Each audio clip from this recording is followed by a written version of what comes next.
To the untrained eye, you look like everyone else.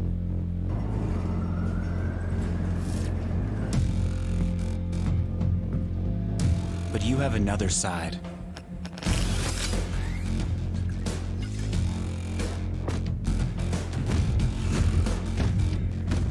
Embrace it with a machine that's worthy of you.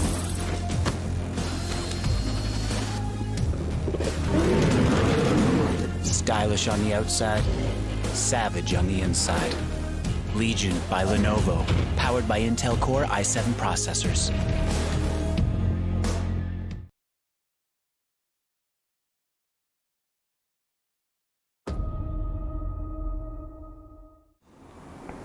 Hi guys, and welcome back to the Rise of Legion CSGO tournament powered by Lenovo and Intel, and we have AFK Gaming as our media partner. My name is Apollonia, I'll be your host, and with me is your boy Shane Slayer, caster and analyst. How are you doing? Thank you, Apple. I'm doing great. How are you doing? I'm feeling awesome. Now it's the day number 5 of round of 256, and we have streamed 2 games each day on the weekdays, but now it is the weekend. So this is going to be the first half where we will stream 2 games, and then we will have a second half later. So it's a game every hour. And coming up, we actually have Phoenix Esports versus Xiphious. But before we get into that, let's talk about what happened over the course of the last few days. Shane, we saw GE, Too Easy Gaming, Demos Force, well-known teams, they've made it through. Give us an overview of what basically went on. So on most of the games that you've seen on stream, the favorite team pretty much had a field day. They've had to hardly break a sweat in moving over to the round of 128, except for the last match that we did see yesterday. It was a very tight affair. 2 relatively unknown teams who duked it out. I believe it was on Inferno, went tooth and nail all the way to the end. Yes, and Red Vipers, in fact, getting off to a slow start, but then building some momentum and able to see it through over the finish line at the end. A very good, close, tight affair, and I do expect that to be the case a lot more as we move into the round of 128. Today is the last day of the round of 256, and it being a weekend, we have a lot of CSGO action lined up for you. First up though, it's going to be a well-known team in the Indian Counter-Strike scene. It is Phoenix Esports, the veterans that we know of, Batman, Tito, Rex, and the entire crew. Predictions, I expect this to kind of be in favor of Phoenix Esports. We will be jumping into Overpass. Regardless of the map pick, they are heavily favored to take this one unless Xiphious can show us that they've got what it takes to go up against the big guns. Alright, so Phoenix Esports versus Xiphious, that will be right now. They're just putting the team to get it ready, and we'll jump straight into the action. And after that, it will be Power Rangers versus Flirting with Danger. So we have a whole lot of streams for you guys. Subscribe to this channel and look out for the notifications. And Shay, so talking about these 2 upcoming teams, Xiphious, we haven't seen much of them, but Phoenix Esports, we know them. Yeah. They've been around for the longest time. They are no strangers to it. And for the round of 256, we have seen a lot of storms. Do you think that Phoenix Esports might stop this one? There is a very high probability of that being the case. Xiphious, of course, once we do go in-game and we see a couple of rounds, you're going to get a better idea if the T's are going to be able to put up a fight. But the knife round did go the way of Phoenix Esports, and they'll be starting on the favored CT side. And the players on Phoenix Esports, these are very well-known names in the Indian Counter-Strike scene. They've been here for a long time. They've been part of some celebrated teams over the years. They have a wealth of experience behind them, and it is going to be a monumental task for Xiphious to put up a fight, let alone win the match itself.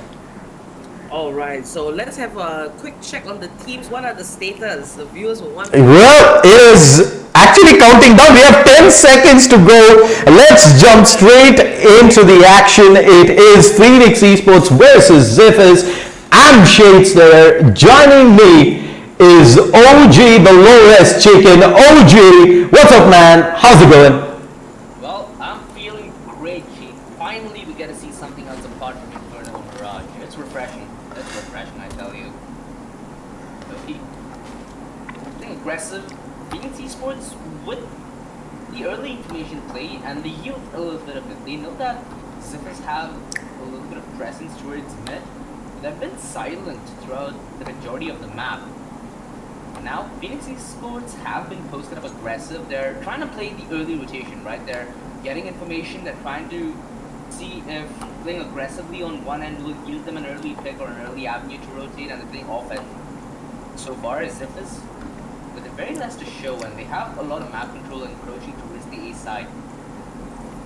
I think this is the best possible way, though, with the aggressive stance through toilets. Now with Poki getting the information, we can call for early rotation, and they can play with each other towards the side. Yeah, looks like Xiphious is going to come into an A hit here. Knight Rider spots out too. They're coming in through mid as well. Rotations coming in.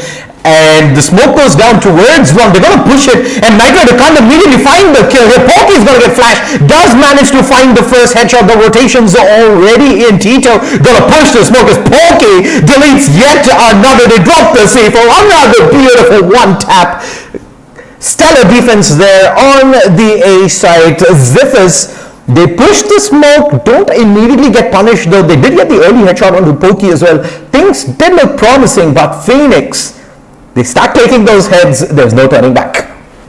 Exactly, Shade. Phoenix Esports, what really changed that round is they were able to hold that round towards the side for so long that once the rotation came in for Xiphious, they came way too many targets at their screen attempts and dead. At one point it becomes overwhelming, and at that situation, number gave Phoenix Esports overwhelming odds. They had, despite Poki getting tagged down low very early, they had no way to flush him out of his position. He was able to hold that till the end of the round, finding, I believe, at least a couple, actually 3 in total. And Poki again, aggression, they're not going to be able to pass this. He spots the foot there of Webat. And looks like he wants round number 2. There's a lot of T's there. He spotted out one. He's going to check the ladder and he's going to get another one for free. He knows where they are. Well, I think he kind of pushed it a little too much there. And, well, they do get one back. Tito gets spotted going for the jump spot right there. But it's just upgrade pistols. They do manage to pick up the SMG on retaliation. Knight Rider spots out the play coming in through connector, and that should give Phoenix Esports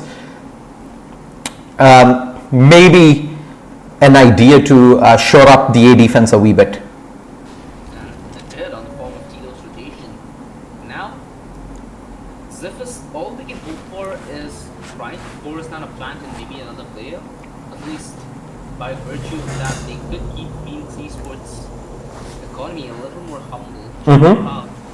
Peak is a little ambitious, and the bomb's making its way, but it seems like they're going to be spaced a little too much. As soon as the initial pick comes in, Phoenix Esports, yep, they should be more than comfortable and set up on the defense. There's no way this bomb's going down. And the best part of this round is they did feed 2 of the kills to the SMG, so it did end up paying its weight in terms of investment. Now with a solid lead and a solid economy backing them, it's going to be harder for Xiphious to try and break this momentum put in by Phoenix Esports. You really cannot allow players with the caliber as such on Phoenix Esports' roster to get as much of a lead on you, because once they start getting that lead and their comfort, they start choking you out of your own comfort, and they'll soon be that huge dividend of rounds that we've seen throughout the tournament. It's just the team who gets early momentum continues to drive it. That is the case until the previous day, though. Indeed, man. And the case right now looks like they're going to send Chirag early fishing towards short. Rex looking at Monster. It does have company in the form of Badman. And Tito for the jump spot all the way from Heavens. I don't think he's going to spot anyone out just yet, but a push through Monster. We're just going to be walking into a slaughter there. Yeah, the B counter's already put in position. All that's left is the bait and switch to actually come in motion. Rex.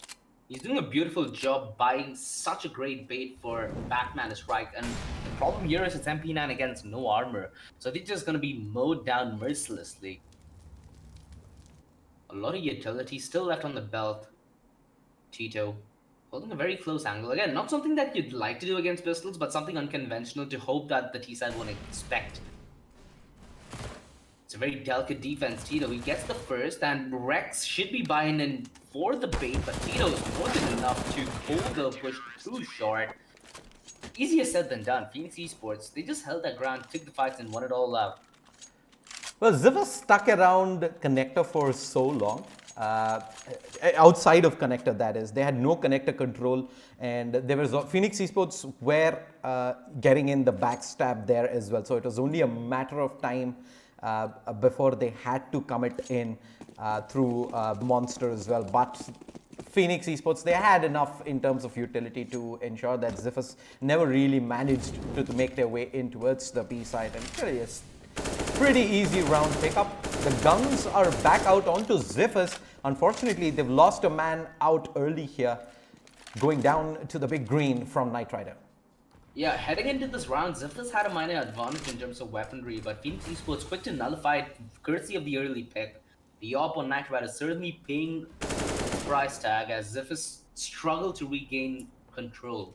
They have a decent bit of control towards B short. Connector might be a point that they're going to contest at any moment. If I'm not wrong, there's already a man in through upper connector, so they should have both down the wire. They are splitting up more than you'd expect. And considering that they've already given away the early pick, right now, what would be the wiser choice is to see if you can bait out more defensive utility and then commit to somewhat of a fake. Looks like they're setting up towards B here as they group up towards Waters. In comes the utility. Rex blind as a bat. The push comes in. Batman goes down, but Tito. Stepping up massively and the B hop across. He might catch the last one off guard. Dragster survives with the AWP, but barely. Down to 19 HP. Pokey takes him out of his misery, but that was a very explosive play from Tito. Heads up play towards B side. Just knows the moment when to get aggressive and picks them apart like flies.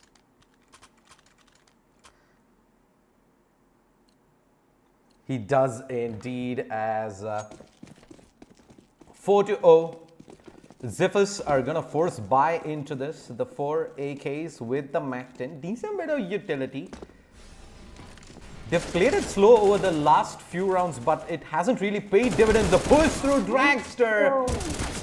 The jump punished him. Luckily, there was a refrag. Ibeth finds Pokey with Knight Rider again strikes. He's been so proactive with the AWP, going aggressive towards mid and has been uncountered thus far. Now with Batman playing aggressive towards B long, Phoenix Esports have so much map control and they're choking Xiphious to be only towards connector and short. Look at this play from Batman, might just massacre them to the slaughter. They are sent. Batman sends them packing. 2 kills in the round confirmed. Phoenix Esports. We're seeing this from every team who we consider top tier, right? Who have played in this tournament so far. They initially might show a little bit of respect, but as the rounds do boil away, they have no fear in them. They will push you and they will kill you. You can be one of them. Well, he's now stuck at T-spawn. Apple Eater is gonna be looking to save this 40 seconds and counting. Looks like Phoenix Esports are not too eager to hunt this AK down. They're more than patient to just sit back, take the round win, and pretty much as expected, Phoenix Esports off to a good start, and Xiphious haven't really done much to make Phoenix Esports break a sweat yet in this BO1 OG. Exactly. With the way they played the pistol, I really liked their approach, but that was when Phoenix Esports was giving them respect. Now, you need to try and see if you can adapt. You need to be able to punish Phoenix Esports when they get this greedy, and the only way you do that is to play more of a passive buddy system. Watch for pushes, split yourself to maybe two packs, one towards B, watching through long, and maybe one towards either A short or towards connector, wherever you'd prefer getting the faster control. For now, Xiphious seems like they're a little bit hesitant to maybe play this one a little more passive, as we've seen them take aggressive map control time and time and again. But the only problem is on the back of their aggressive map control, they're not able to convert it into a round victory, which we need to see them get to the execution phase. The only problem is they get executed before that. Rex, beautiful entry to the round, double kill to secure it in the bag already. Badman getting aggressive as well. And it's just aggression all throughout the field. Pokey knows exactly where they're headed. Rexy completely complemented on the push with the AK. And now it's going to be an even harder task, because the more Phoenix Esports do this, the more confidence they get. The more confidence they get, the more of a problem it's going to be for you. Yep. It's reached that time where now Xiphious is getting hunted at spawn, right? They're barely able to get any sort of real estate on the T side. Phoenix Esports now feeling confident as ever, just pushing up on the CT side itself, taking the aggressive stance. And right now they're going to, yeah, they're back onto pistols only right now. Maybe this is the round where, you know, they kind of build some confidence themselves, try and put Phoenix on the defense. Exactly. I mean, we're ambitious for a reason. It's Indian CS. This is known to work. This is a formula that we've seen not work on paper, but on the server. It for some reason has a very, very high probability. But Phoenix Esports have been wise to that fact. They've been playing a little more passive with the retreat. Now with the op setup, it sets up Pokey for a beautiful bait and switch play. But Pokey's playing aggressive. He gets dinged down, but only for 3 HP, and now Xiphious crumble on the back of the aggressive stance of Phoenix Esports. The aggressive off angles, it seems like right now on the GoTV, we are expecting this every single round, but Xiphious is still not aware of the fact that where they have their backs turned, they need to leave no stone unturned. They need to worry about every single angle which they didn't check when they initially did enter. The Phoenix, at all points of time in the round, are always converging in onto Xiphious, and unfortunately their attack has been pretty one-dimensional. They haven't really been watching their backs, and that has allowed Phoenix Esports to get a lot of information early in the round, and they know exactly where Xiphious is coming from, and having that kind of information on the CT side is gonna put the T's in a spot of bother. Oh boy. Again, the push through long. Order. Yeah, the push through long. They have complete control towards the end. Xiphious have been giving this leverage to Phoenix Esports far too often, where they don't contest from connector, they don't contest from mid. Just look at the amount of confidence that Pokey has while taking this angle. Chirag, he really needs to be wary of the fact to clear this angle before he gives away more information, because now the Pokey knows that there are going to be multiple T's headed this way, but the whiff! Tito, he's left all alone now. He needs to survive amidst 5 angry terrorists knocking in his front door. He will have to pull something real special out of the bag. Wait, did he flash himself right there? No, I think that was, yeah, that was Rex's flash coming in from the side. Yeah, even my head scratched for a second. Tito, a tantalizing situation, but the smoke gives him such a massive advantage. Chirag coming in from the back line to clean toilets, though, as he leaves the soap undropped. Rex should be able to Wait. Rexy? I don't believe, I think he missed that by a millisecond. We did see it on our screens, though. But yes, sometimes it's that communication, right, where you do commit utility and you have to peek towards long. Nonetheless, Badman pointed for the truck hold as he delivers almost a third. Luckily, Rex comes in from long to clean it up. 8-2 win. It's just a breeze for Phoenix Esports at this moment. Xiphious undoubtedly are trying really hard. They are coming close on some of these occasions, but it's just that few seconds, right? For example, how Tito held towards toilets at long. that comes down to experience. He did not break under the pressure. It was a very, very tantalizing 1 versus 1. That smoke, that one smoke that he threw out, won him that 2 extra seconds that he needed to pull the trigger, and only then did the refrag come in. So it's those attentions to small details that win you these kind of rounds, and eventually in a tournament like this with single elimination, the tournament in the end. Well, Webeth gets spotted out, and that is pretty much going to be him getting stuck there unless he goes for the face out onto Pokey. Not a wise decision, especially without utility. Just dry peeking that gives away his frag for free, and early man advantage. Looks like they're going to try and make something happen here through long. But the problem with Xiphious is they haven't really been able to get onto the site with the numbers up to even find themselves in a good post-plant situation. But this might just completely change. That Pokey's barrel gets spotted out as well. A wealth of information with Xiphious, but they absolutely had to win that duel. Oh, the entire round was reliant on that. Xiphious. They've been given these opportunities by Phoenix Esports, but they've been a little hesitant in capturing it at the best moment. Now, it's a 1 versus 3, likely to go the way of Phoenix Esports. And this might just be another one of those games where, in the start of the tournament, for most of these teams, like Phoenix Esports, like maybe a Too Easy, these give you confidence. These are the games that feed into what you'd later require for taking down the bigger teams, right? Because when you go through breezes of games like this, even though you didn't feel like, yeah, dude, we won that game, it was very close, you do feel confident walking into your next game knowing that, yeah, we're clearly a very good team.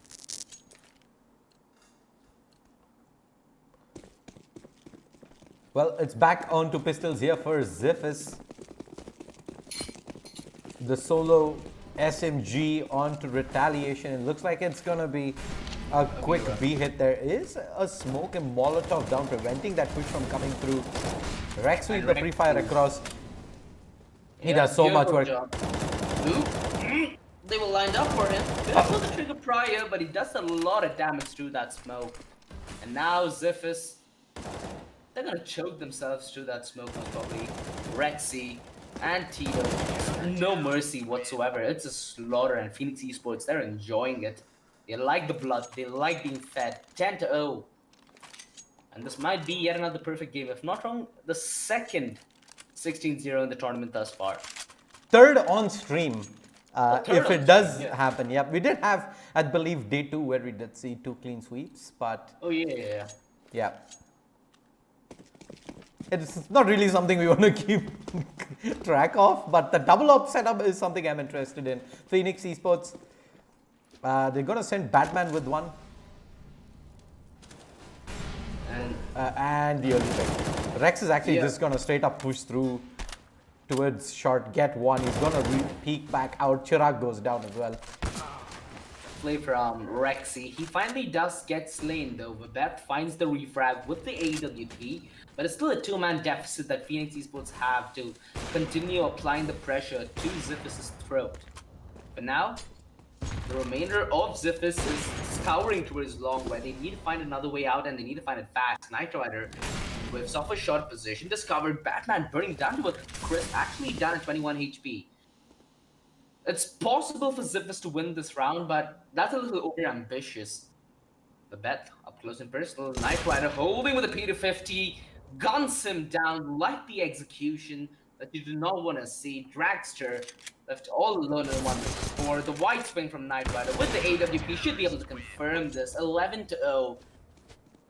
And Xiphious, they still could invest, but this is why you'd always hate to see such an aggressive CT side when you're against it, because when you do not have teammates who will have the utility to counter it, it becomes very hard to take some of these engagements, just due to how many angles that Overpass has to offer on the CT side. That was good usage of utility there. Phoenix Esports dropped the smoke and the incendiary towards Monster. Pretty much stops the one-dimensional attack there. They couldn't really make their way through. Rex actually finding 3 frags, just praying through the smoke. That It's just signs that this is probably going to be a very hard one. Well, they do start it off with a beautiful entry though, but Knight Rider, consistent as ever, finds the refrag to Molotov. Does give him a little bit of a burn, but he's able to make it back. Now the hard part is how does he fend off both towards mid and toilets? There's going to be a lot of pressure coming in from either end. Knight Rider does deliver though on the first time of asking. This on the retreat as well. Tito Flashes should be able to secure the retreat, and a minute left on the clock with Xiphious on the back foot. It's going to be hard. It's going to be an upward battle, but coming into this game, Xiphious should have known that coming from a mile away. Now, how do they fend off such an aggressive force? You have Molotovs, you have flashbangs, but the problem is right now, where they need to flash the most, it's completely absent. Retaliation, though, living up to his name, at least putting a dent in the A defense for Phoenix Esports as Knight Rider holds the long angle. He does have support though in the form of Rexy, but he doesn't need any help. Knight Rider with a wide swing as he looks to confirm it. 12-0 as they continue to maintain that score sheet clean. 3 rounds left in the half, but Xiphious better win all 3. Yep, Phoenix Esports right now barely pushing past first gear. They're in cruise control. And just for the sake of Xiphious, you really can't say much against them. They have titans up against them. Players like Pokey, Badman, Tito, Rexy, and Knight Rider have so much experience, not only in the top tier scene for Indian CS, they have a lot of LAN experience. They have played in numerous tournaments for the past 4 years.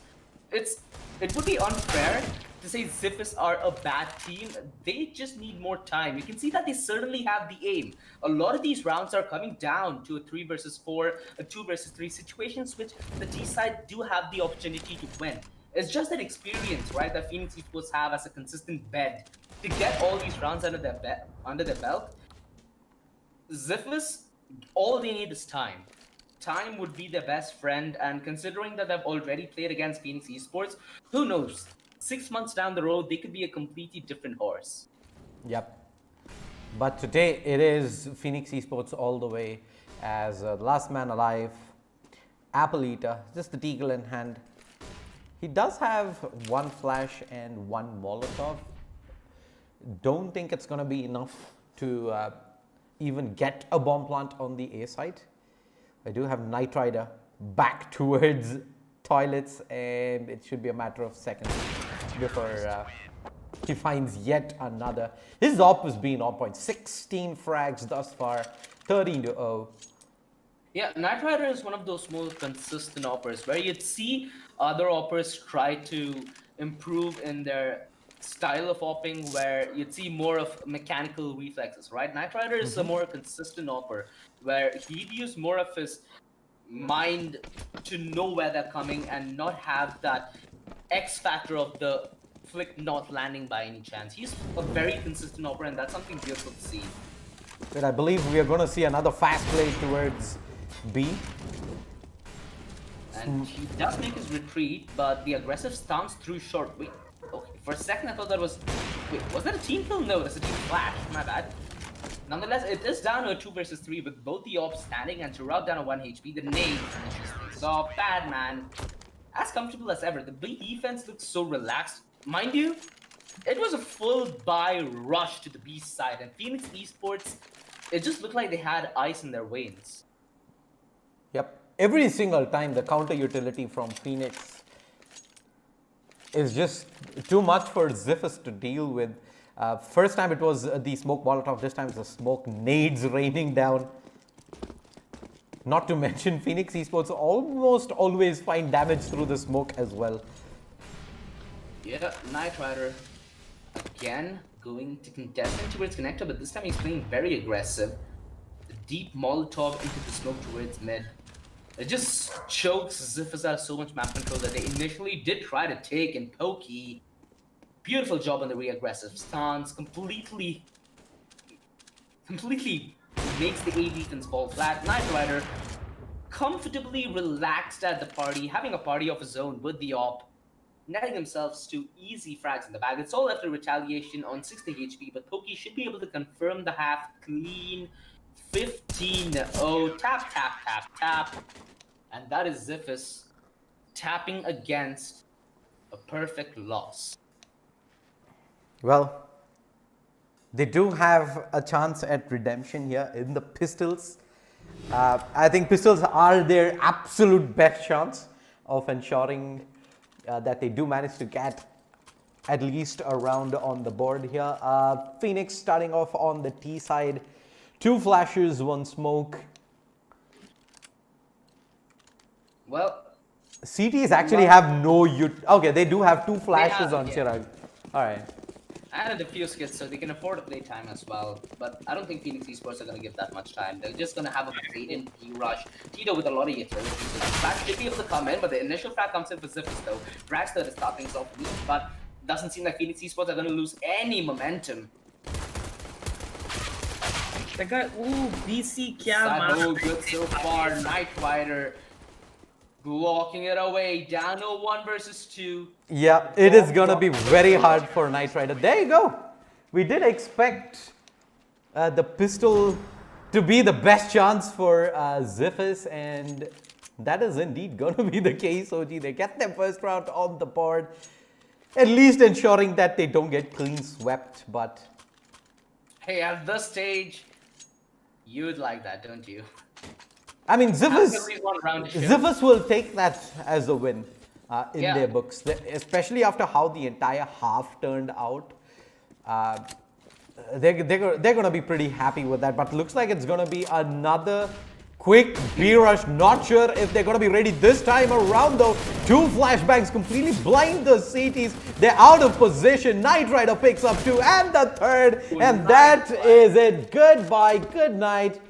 This round is anything but done here. He needs a colossal clutch. He's not gonna find one. That is gonna be it. Phoenix Esports take the win there, convincing fashion, 16-1. Boy, oh boy, is kind of expected at this get-go. But I really do agree with OG. It didn't look like Xiphious was bad. They just need time. And you know, these tournaments are opportunities for you to come in and try your hand at competitive. And Xiphious meeting Phoenix Esports so early in the round of 256. Not luck is not really on their side, but I think they did their best and they did pretty well. Any final thoughts on that match, Shane? I mean, there was nothing much that Xiphious could do there. Phoenix Esports came out guns blazing. They looked pretty much in control throughout that entire map. Xiphious, I think they'll look at that round win as a small win in the grand scheme of things. But I really hope it doesn't really hurt them as much. They should be looking at it from a positive side. Look to build this team moving forward, and you never really know. A few months later, they might be able to mingle with the best. They need to keep working at their game and take things in their stride. But Phoenix Esports, comfortable win through to the round of 128.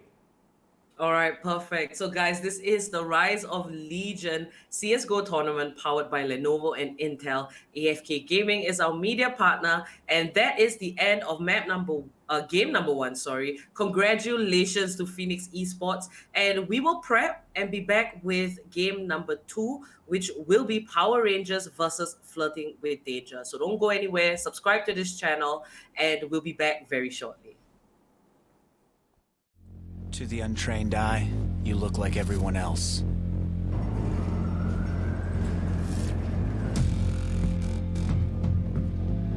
But you have another side.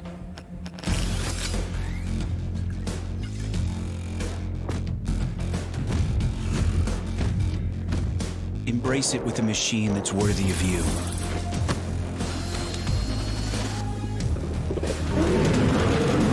Stylish on the outside, savage on the inside. Legion by Lenovo, powered by Intel Core i7 processors.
To the untrained eye, you look like everyone else.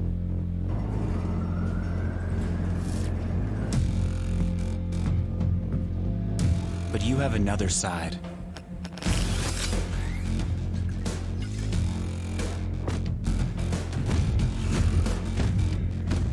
Embrace it with a machine that's worthy of you.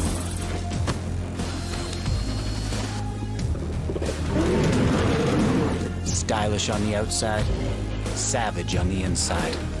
Legion by Lenovo, powered by Intel Core i7 processors.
To the untrained eye, you look like everyone else.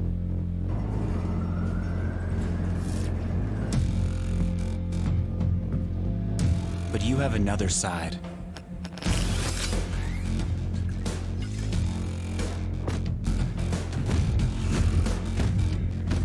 Embrace it with a machine that's worthy of you.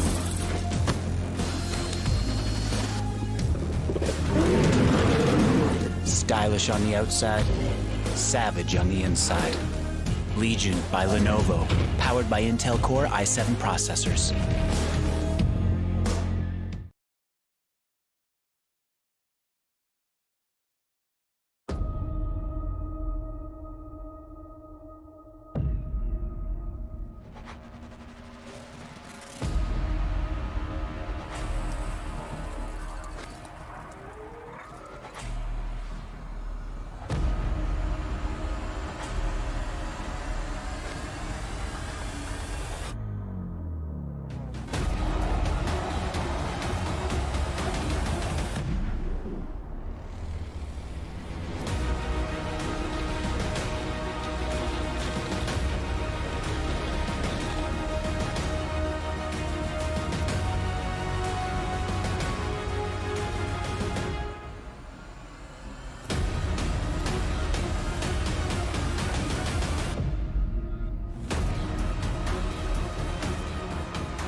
To the untrained eye, you look like everyone else.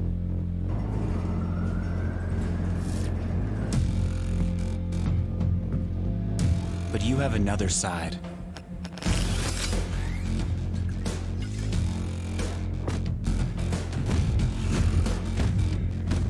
Embrace it with a machine that's worthy of you.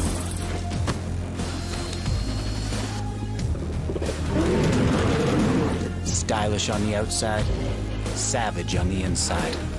Legion by Lenovo, powered by Intel Core i7 processors.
To the untrained eye, you look like everyone else.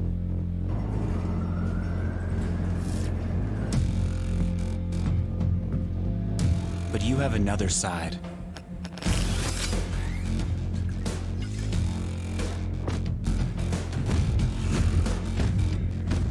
Embrace it with a machine that's worthy of you.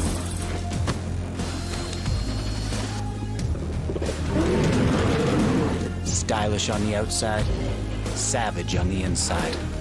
Legion by Lenovo, powered by Intel Core i7 processors.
To the untrained eye, you look like everyone else.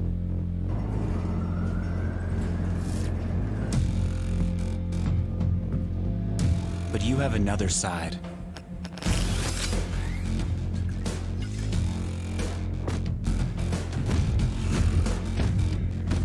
Embrace it with a machine that's worthy of you.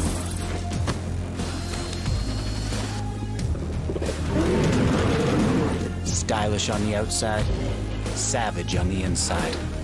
Legion by Lenovo, powered by Intel Core i7 processors.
To the untrained eye, you look like everyone else.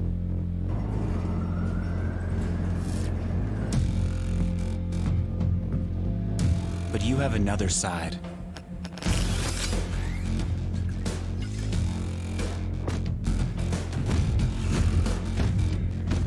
Embrace it with a machine that's worthy of you.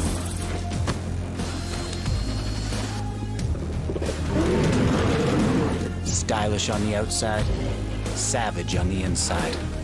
Legion by Lenovo, powered by Intel Core i7 processors.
To the untrained eye, you look like everyone else.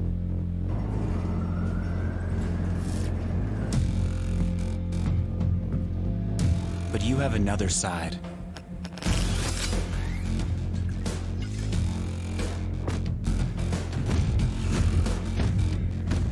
Embrace it with a machine that's worthy of you.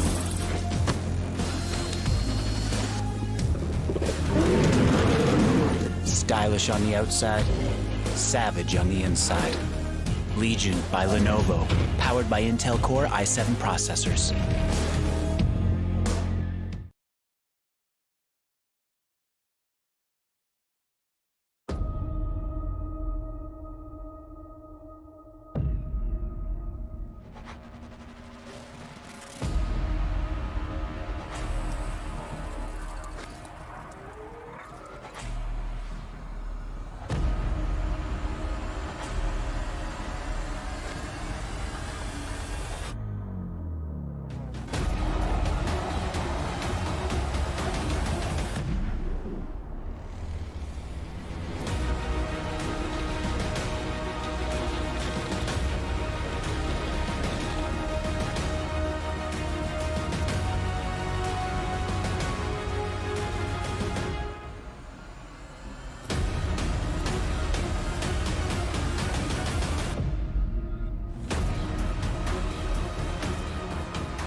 To the untrained eye, you look like everyone else.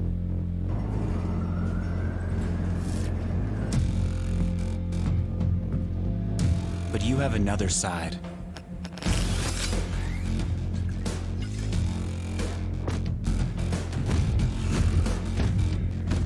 Embrace it with a machine that's worthy of you.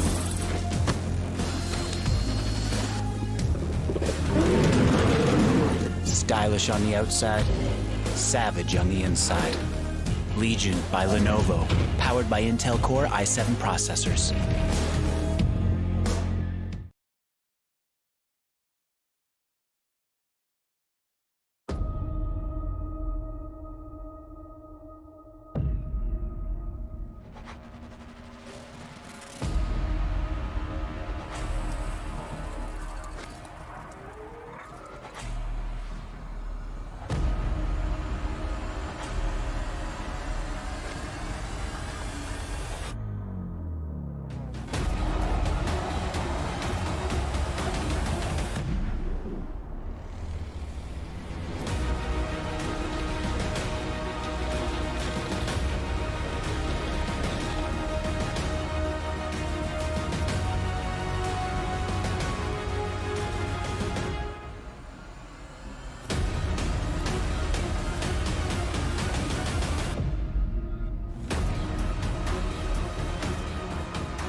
To the untrained eye, you look like everyone else.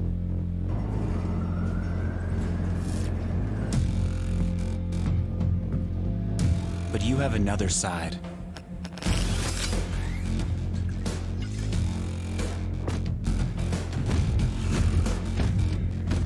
Embrace it with a machine that's worthy of you.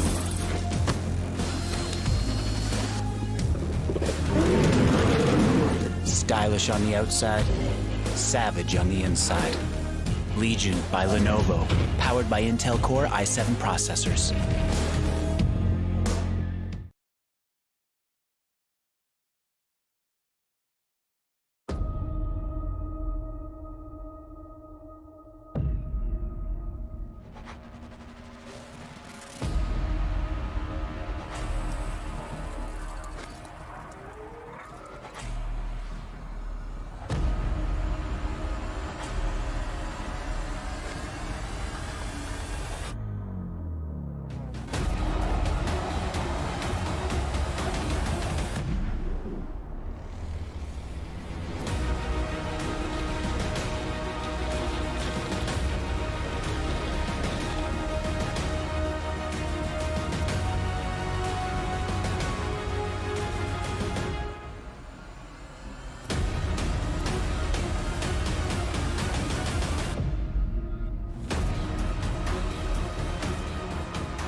To the untrained eye, you look like everyone else.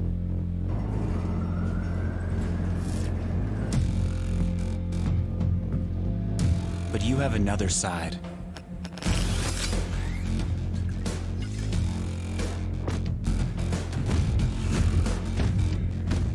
Embrace it with a machine that's worthy of you.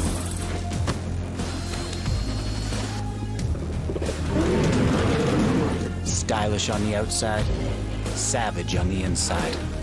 Legion by Lenovo, powered by Intel Core i7 processors.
To the untrained eye, you look like everyone else.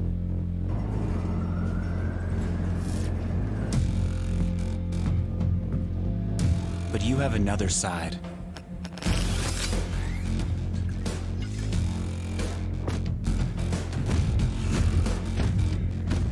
Embrace it with a machine that's worthy of you.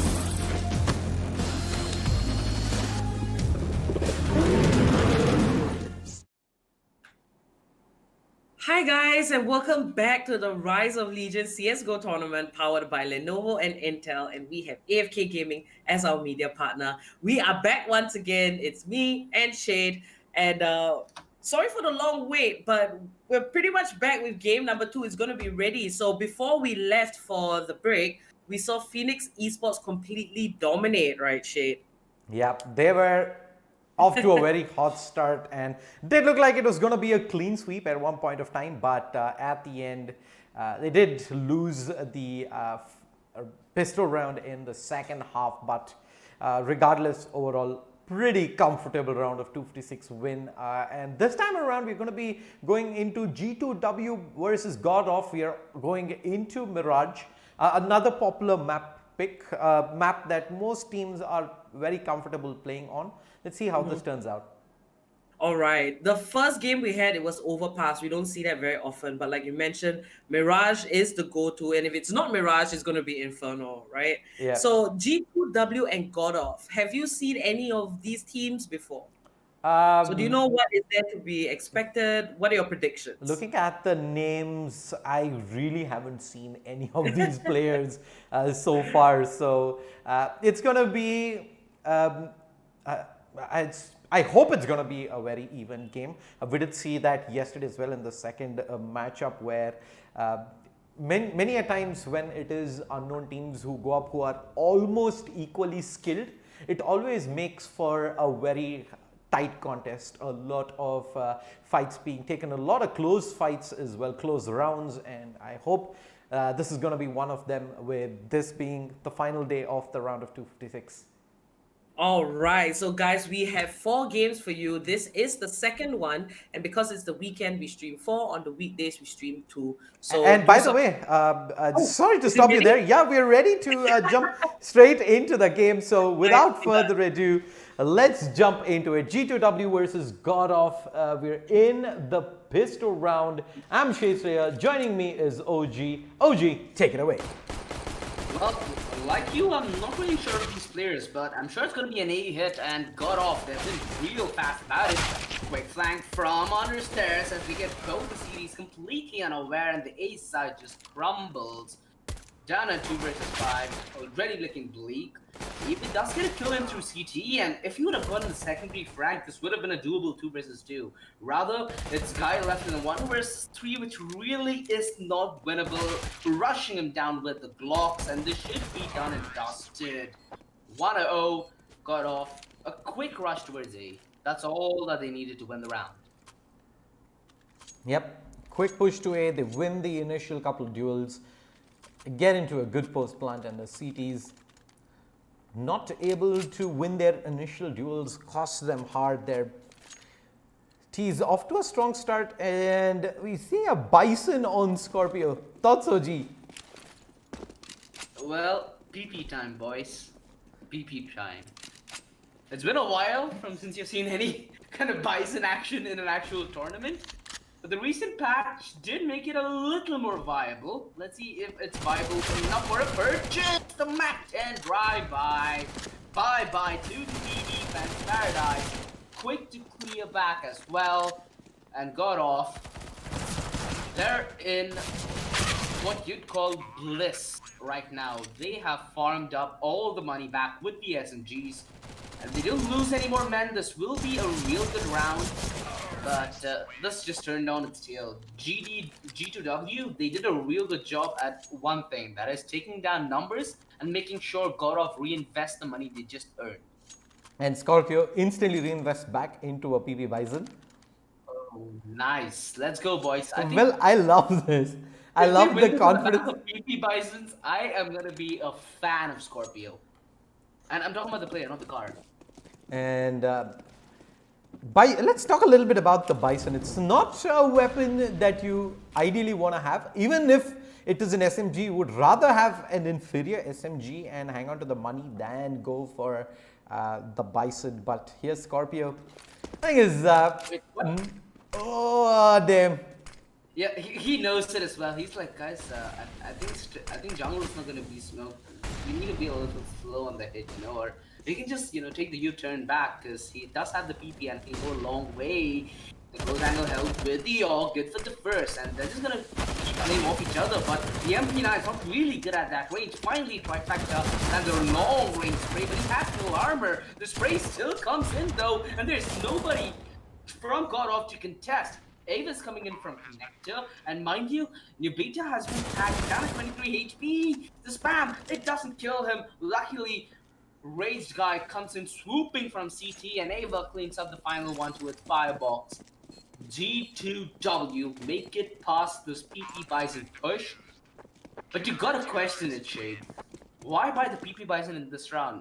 The PP Bison has a little bit of a viability where if your opponents do not have armor and you're going to be solo, it is good in terms of one, if they rush you, the PP Bison has a lot of bullets and its prey is kind of small. So you can just spray them down and mow them down with the armor. Aim punch and the increased damage will certainly take them to town. Plus, in case you die, the PP Bison is not really effective against your team who have armor. So even if you die, the weapon is not that good. You don't lose much. You neither gain much. It's just an even trade.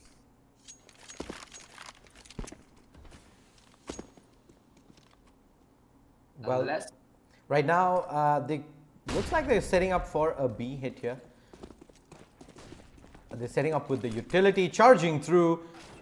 Eve up at Wan is gonna drop the C4 for free. They almost line up. Smokey makes a he makes a meal of that spray right there, but DSB is there to cover his tracks. They're gonna try and push through as well. DSB with the second. massive crack coming in from him, although Trifecta a little confused. This guy might have just disconnected or lagged out. Nonetheless, it's going to be essentially a 1 versus 2 for Trifecta, and he has only 15 HP with the MP9 to pull this off with. Finally, Ever disconnects, and Trifecta meets his eventual demise. 3-1, got off with a real good start. I really want to see Scorpio chime in more. Oh no, he's gone to the AK. He's left the PP behind. Well, fun time's over. Yeah.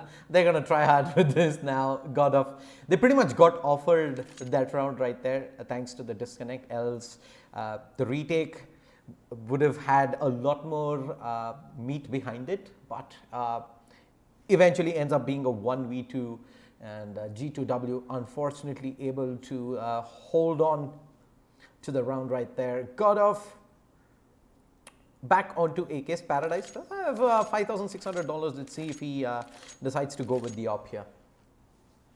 Well, pretty sure that they'd be more comfortable on the rifles rather than investing in a sniper, just so that you have more mobility and the refrag really won't be that big of a problem. Plus, we know that G2W invested in the previous round, so Yep. it's very unlikely that they'll be against a good buy now, which might throw them off guard. They've invested in an op, they've invested in an M4. G2W are more than ready to try and take a forward stance, considering they have a player disconnect and they might not want to give more rounds to GODOF. They risk it all to take this short-term success. Oh, Godspeed. Almost made it, but really can land that shot. Tapping away.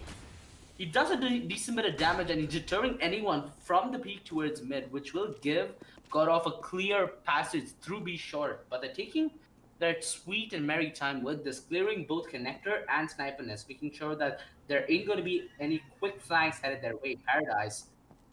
He set up well towards connector to deny any kind of connector presence, and Eva biding his time. He's good for the first, but position given away. Luckily, backup makes its way as well as Smokey chimes in with the op, and suddenly it's a doable round for Smokey on 1 versus 2. And with both the players of GODOF divided, it is possible, but Smokey needs to play aggressive. He needs to go hunting and get this frag.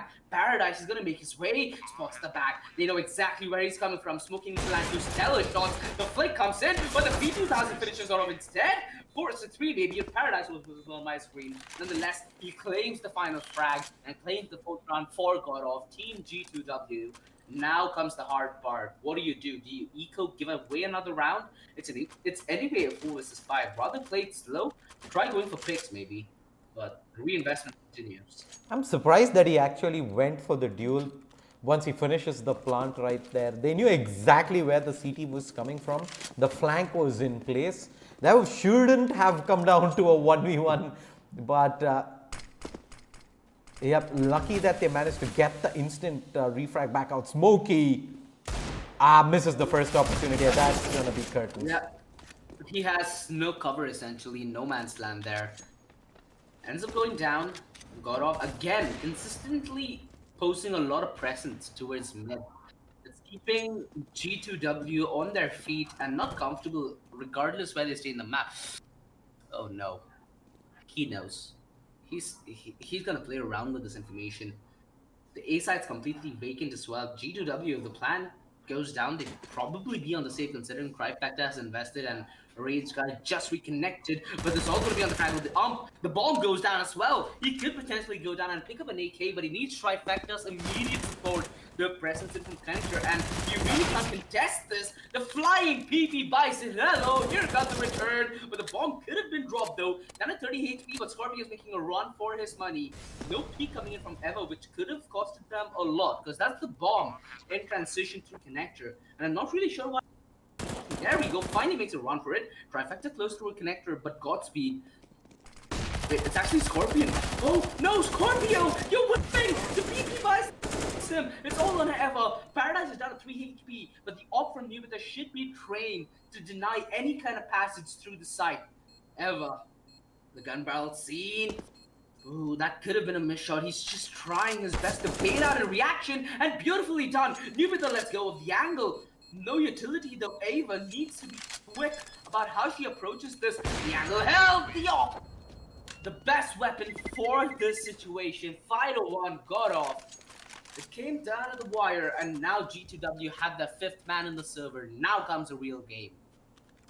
Yep, he does connect back in, but is the damage already done? GODOF, they're able to hold on yet again. That shouldn't have, however, come down that close there, OG.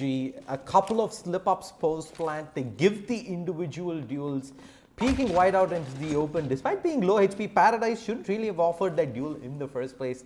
And if the CT had pushed in, he would have walked straight into the crosshair of the AWP there. But instead, they push through, and above the smoke, DSB finds the opener, and GODOF drop a man early. Made exactly the kind of start that G2W needed this round, OG.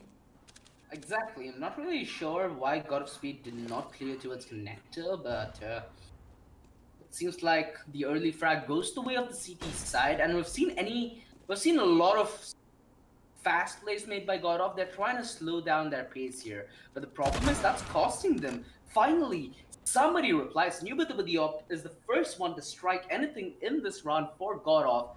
And now he's looking to try and extend the lead that he just got. Sadly, they walk into a booby trap. The connector B shot combo, and the PP buys him down the drain. 5-2, G2W. Looks like they finally have a resurgence.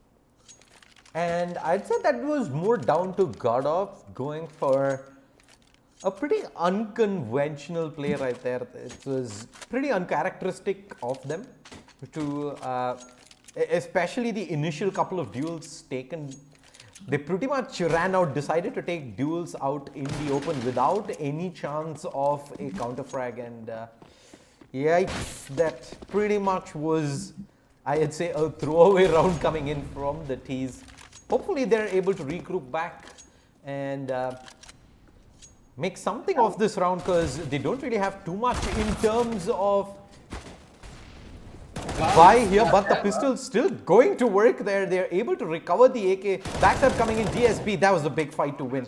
2v3, maybe a ray of hope here for the CTs to make this happen, but Trifecta with the AWP, not the best gun for the retake. Not if you can hit shots like that. Exactly, he's keeping the retake alive, and the pistols might have just turned the tables here. It's all down to Nubitha. He has a Molotov. But what's saving Trifecta now is that he has the smoke. He potentially could... Oh, there comes the smart play. That's what you'd expect. But here with the white... Oh! Shade, that... I think my adrenaline just had one of the most insane spikes it's had throughout its lifetime. I'm sure that was the case with Ubita as well, when he didn't get the frag instantaneously, and he did... And the CTs had a kit there. They had a kit, so he barely had maybe a second or even lesser left to get that kill there at the end. Barely manages. Lighter right now. Yeah, he manages to get it off, and G2W, again, the problem with them is they're able to win isolated rounds. They can't really convert that into more, and in a BO1, getting isolated rounds is just not enough. Exactly. Considering that it's elimination, yeah, doesn't start to paint a good picture, does it? But now, the rush towards A, and we've seen this picture painted a lot of times, but the only problem is, in almost every single one of them, GODOF has been coming the ones on top, luckily, but now G2W just started off good, but the over-aggressive stance with the AWP, alongside the backstab of Nubitha, just cuts it completely short. And Trifecta has been expected from the Palace from the get-go, as GODOF had no presence whatsoever. The PP buys been picked up by Devil Slayer. And, alright, Raged Guy, a little confused, understandably so. The flash comes in, the Molotov as well. Now he's held in place. This should just be a mow down. No mercy whatsoever. Back against the wall, ends up taking one man down with them. 7-2, but GODOF, they really are only prioritizing their firepower. They know that they have a lot of superior firepower when it comes to G2W when they push the side, just due to the fact that they do not drop any momentum. Even if they're a man down, they continue and they're persistent on the rush. That is the factor that's giving GODOF the rounds. Even in the previous round, G2W were the people who struck first blood. They got the first 2 picks in the round, and only then GODOF got the refrag. Nubitha, what did Doraemon give you now? Well, a celebratory knife onto Paradise as well. They're on his way out. But yep, that opens up the way to push in. But Paradise somehow manages to survive this, and a real comes in itself from Trifecta, unpunished whatsoever. So he Eagle up close, the sandwich as he finds the kill. Now a 3 versus 3, but the HP on both Yellow and Nubit is so low. Smokey takes yet another. Down at 2 versus 2, but Devil Slayer has a lot of utility backing him up. He could potentially molly to its stairs, double nade it, and if a flash is there, he could commit for the peak. What did they do in this situation? The nade, it's decent. Does a little bit of damage, and the Molotov should force Rage Guy on the peak, which it just completely takes him out of the picture. 8-2, G2W just not looking that fresh anymore. Yep, that was despite G2W winning a couple of duels on the pistol there, bringing it as close as it was post plant, but GODOF just had the utility there to flush the CTs out. Never really gave them a straight bit of duels there. 8-2, GODOF seemingly running away with the first half here. G2W continue to keep buying in whatever money they have, very light on utility. I don't like this OG. Yeah, we've seen quite a bit of this, even in the tournament so far. The majority of the storms are due to one reason, it's that the CTs, especially while losing, keep reinvesting, which doesn't allow their economy to grow even a bit.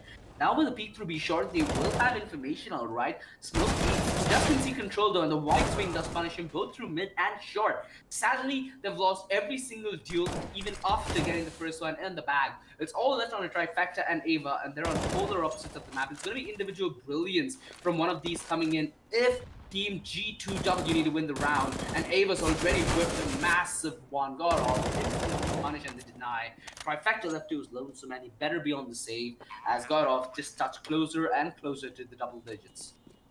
Well, that was the case of too many options but none taken there, as they had 3 players pretty much in front of him, knew their positions but couldn't really find a single kill. And the trifecta, well, at least manages to pick up a consolation frag, only to give away his position for GODOF. GODOF speed to clean up. 9-2 G2W. I think they're going to continue with the first buy here. A few upgraded pistols, SMG, there you go.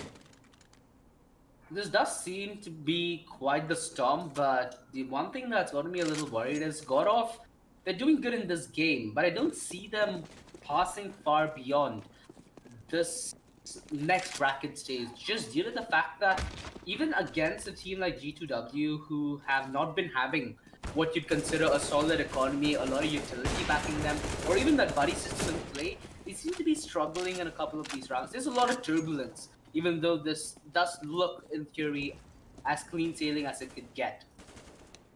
I feel if they do fix their tendency of always giving away the early frag and having a late refrag, GODOF will start looking very, very good in a matter of no time. But they are consistent in the second department as well, which is getting the frags back. Now, a 3 versus 4, a doable prospect for G2W, but they need to clear corners. So, Wait, hello? someone please help me, I need help. I have absolutely no idea how he didn't see that. I mean, it does happen. I think he flashed, then he realized that a player is peeking. He peeks into his own flashbang, and he goes blind. It's just panic from there on out, holding S and hoping that he's not the one that they're going to pull the trigger on. But G2W somehow pulled that round off, even though it was in pretty comical fashion there. But 3-9, all things considered, if they realistically are looking at a chance back into this, they need to win the remaining rounds in this first half. Throw that smoke down that essentially divides the T's entrance into 2-1 versus 1. So I think it take one clear towards B short and one towards B apps and then towards Van Ladder. But for now, GODOF not in a position where they could capitalize upon that kind of information. Smokey, his arm is shown. He must know. Might have disconnected. Let's give him the benefit of the Yeah, I'm guessing that was the case. Yeah, DVD good for a first kill, and mind you, there is support coming in through short in the form of Eva. As soon as the disengagement's here, It could be massive, but Nubita does have the op crane, but he misses the shot, a crucial one in that as well, as it drops the bomb, and now Team GGW can start crumbling upon the remainder of GODOF. Trifecta swings wide, but Paradise actually returns fire, barely takes any damage. Nubita's batting his way through the smoke, but not able to connect a single bullet. He has to fall back. He needs to find a different way to get the bomb. He has the op, he has the flash, and the Molotov to make this one doable. 35 seconds left on the clock. And G2W hold positions firmly. A lot of this needs to be Nubita playing ultra aggressive and finding these pickoffs, although he does start off well. He gets the picks on Ava. Now it's a 2 versus 1, but that smoke does benefit DSB slightly. Nubita crossing in. He still doesn't see him. This is tantalizing, and considering that it is DSB who is on low HP, he has a decent off angle.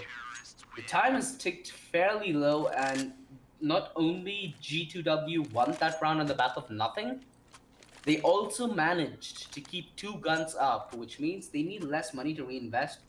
But considering they have a player dropped, I guess they should be on their merry way.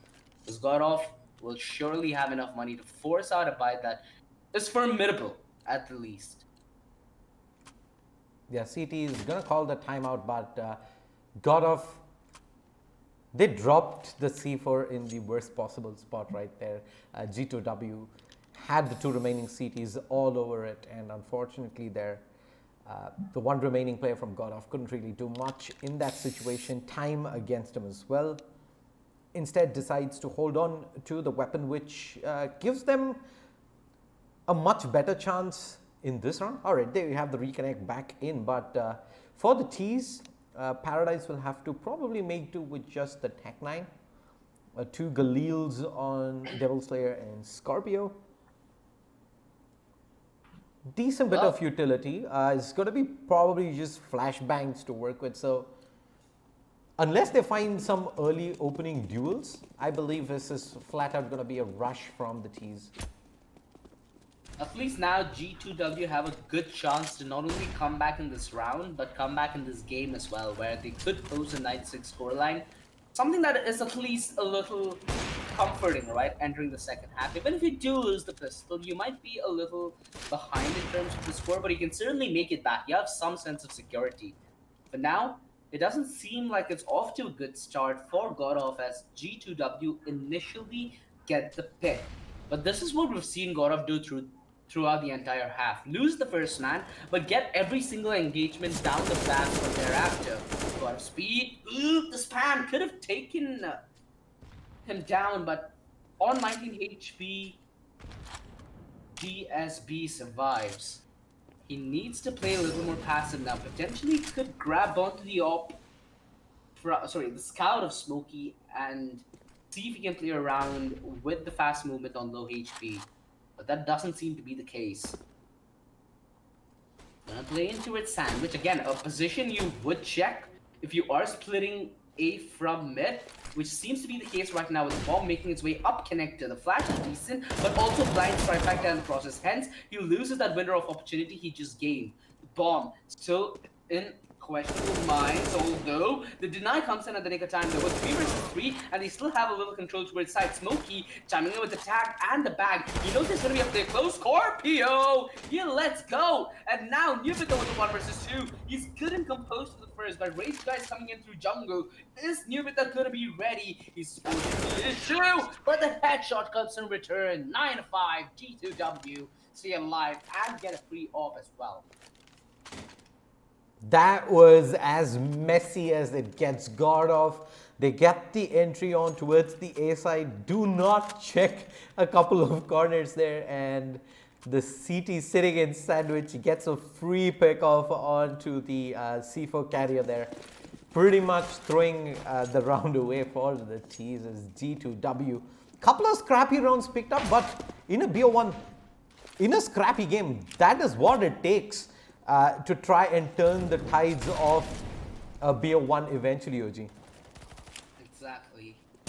We've seen that yesterday where on Inferno, we initially saw a team struggle. They went down 6-0, but they made it all the way back to a scoreline of I think 16 to 10 or something along that lines, if I'm not mistaken. But that is just purely on the back of momentum. Right now, GW need a little bit of the momentum, and it seems like they might just get it. Although Smokey's missed a lot of shots, Trifecta ends up going down, and Smokey needs to come a massive. There he goes, getting the second frag under his belt. But if he goes aggressive now, the angle is already being held. It's going to be pretty hard for him to find much more success. He needs his teammate to chime in. Rage Guy pushes through CT, and that's the cleanup crew for G2W.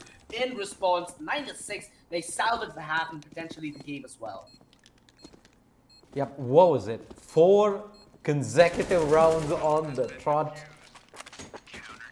6 rounds on the CT side, not really great, but they're in a much better position than they were 4 rounds ago, where it looked like GODOF were pretty much gonna run away with this one. But instead, we're in a position where if the T's win the pistol here, it is game on.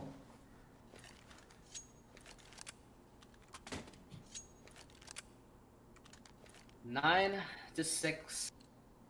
For now, what GODOF need to do to shut this tight is just win the pistol. If they win the pistol, their CD side's off to a good start. They can work on their economy, and more importantly, they can choke G2W out of some fresh air. And it seems like they are taking a gamble. I'm not sure why Paradise hasn't invested anything whatsoever. Devil Slayer could have gone for some utility, but it seems like that's not going to be what he opts in for. Paradise, who needs armor, dude? Who needs armor when he can just pop off people that way? Scorpio is going to be hiding in Sandwich, but makes his way out. This is questionable at the very best. Down to 2 versus 4. It's going to be hard for G2W to get this round in the back, considering that backups already arrived and there is a man who's still lurking amidst Palace. It's all going to be how much time this guy tries to buy, but Paradise goes down very quickly. But the bomb's not clear, goes towards the side. They still make this one work though. What is happening, GODOF? You have this in your palm, but you just throw it away. Raged Guy comes in with a massive quad kill, and G2W are right back in it. Holy moly, Raged Guy. It was 2v4. It was looking pretty downhill there for G2W on that pistol, but he steps up huge. A quick 2k with a couple of bullets in, and G2W turn that around, take the pistol off the second half, and now it is almost back to even Stevens here. It is just pistols. It is, however, a pseudo ace stack, but the backstab there, Scorpio able to find something. Let's see if they can find more though. The under Palace is easily found out. Raged Guy with the cleanup with the AK. 4v2. This should be a mere formality right now. Yeah, Raged Guy coming in with the mop-up duty. Nubita finds one through the smoke. At least GODOF are making this a kind of expensive round, you might say. Nubita with the P to 50. Let's give another crack at it. The nade slows him and Trifecta takes him. Some damage dealt. GODOF, they don't need to be as stressed. But now, what they could put their mind towards is taking this round, but in a dominant fashion. Not only getting every member of G2W to bite the dust, but also in that process keeping as many of their forces alive. They need to make sure that their CT economy is as powerful as it could be. Otherwise, I feel like G2W will have an easier time to not only contest mid, they will have a chance to potentially choke off and maybe with the SMGs bring out fast plays than you'd expect. Yes, Scorpio on the Bison. Well, we get to see more of this. We get to see at least once more. So hey, you might have a lot more of this. I'm enjoying it. The Bison it's a meme weapon, but I love memes. The Dio Beretta's the Bison. It's like when you play CS competitively, you never have this in the back of your head. But when you start to relax and enjoy the game, these are just funny and adorable weapons that you can use in competitive and just get all the salt out, all of it. Rush through the smoke. P90 on Smokey while he buys distraction on the A side. They're gonna hit towards B. The nades are decent. Not really sure where all the damage went. Perhaps they're defective. Nonetheless, W best with he needs to survive. Does a decent bit of damage. Takes both the remaining T's to about half HP. The problem is he did enough to buy time for the rotations. Now it matters on how they play out this 3 versus 2. They need to wait for Devil's Play because he's coming all the way in from B short and he's not had as much time to progress with it. Paradise has an inkling as to where Eva's headed. He needs to find his frag. He cannot give an individual 1 versus 1. Luckily, he was able to claim it and claim the 10th round on the board for GODOF. That could have been a clutch, but G2W, it felt like they had so much going on for them in that 3 versus 2, and they just gave it away because that crossfire wasn't set properly or wasn't even thought out, because there was no way that they were watching each other's back. They're exposed to so many more angles, especially the player through Colzera. He was exposed to at least 3 different angles. It was going to be very hard for him.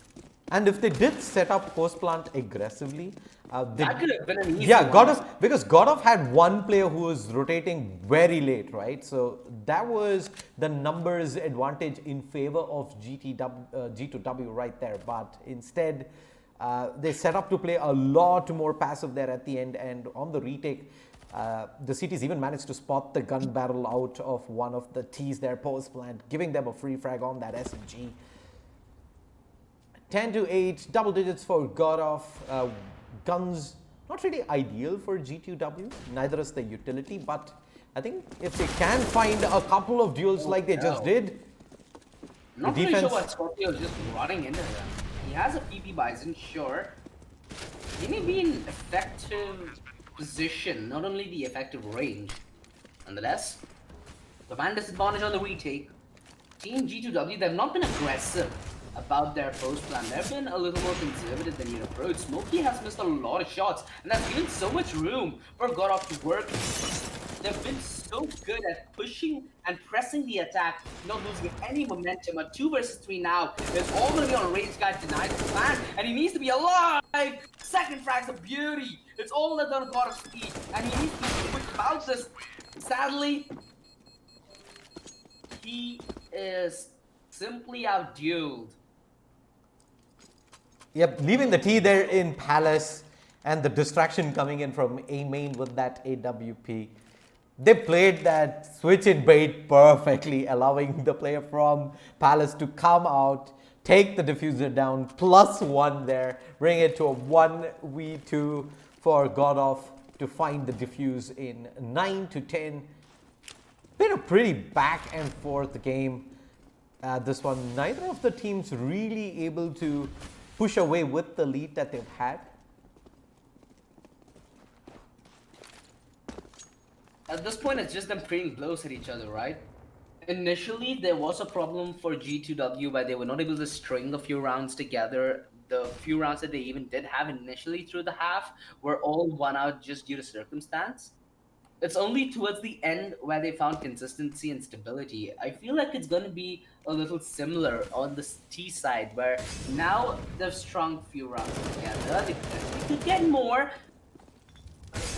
He was being a little too lenient with in that tap there, and Scorpio, with the PP Bison, really could offer much in way of damage.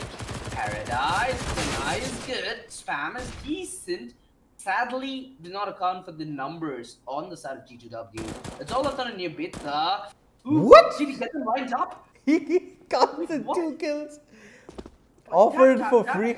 And now, what looked like a almost impossible 1v4 comes down to a 1v2. C4 is yet to go down. He wins this fight out. He pulls out the flash, the timing. Oh, it's always the flash. It's always the flash. Well, I guess the G2W have found consistency. Now is the time that GODOF is gonna pop off. I feel like this is gonna be that random round again. You know, you always have this in the round of 256 where initially these kind of games really will not give you any kind of comfort space. There's always that to and fro action where both the teams will be pushed to the edge. Both the teams will be on edge constantly throughout the game. And at the end of the day, it's just about who has more of the mental integrity to not give up hope and not lose their chill as fast as you would in a, I'd say, more oiled system. Have they just missed? Yeah, there we go. They will be able to get the backstab when both the players have mid and the Scorpio. Yeah. He was completely blind there. Gets cleaned up G2W. Oh boy. There's one flashback that completely blinds the CT train coming in, and I like that he's trying to spray, you know, he's still trying, he's still in to win it. Who cares if it's a PP Bison? It's still a gun. At least I think that's the argument that he's posing to his team. 11 to 10.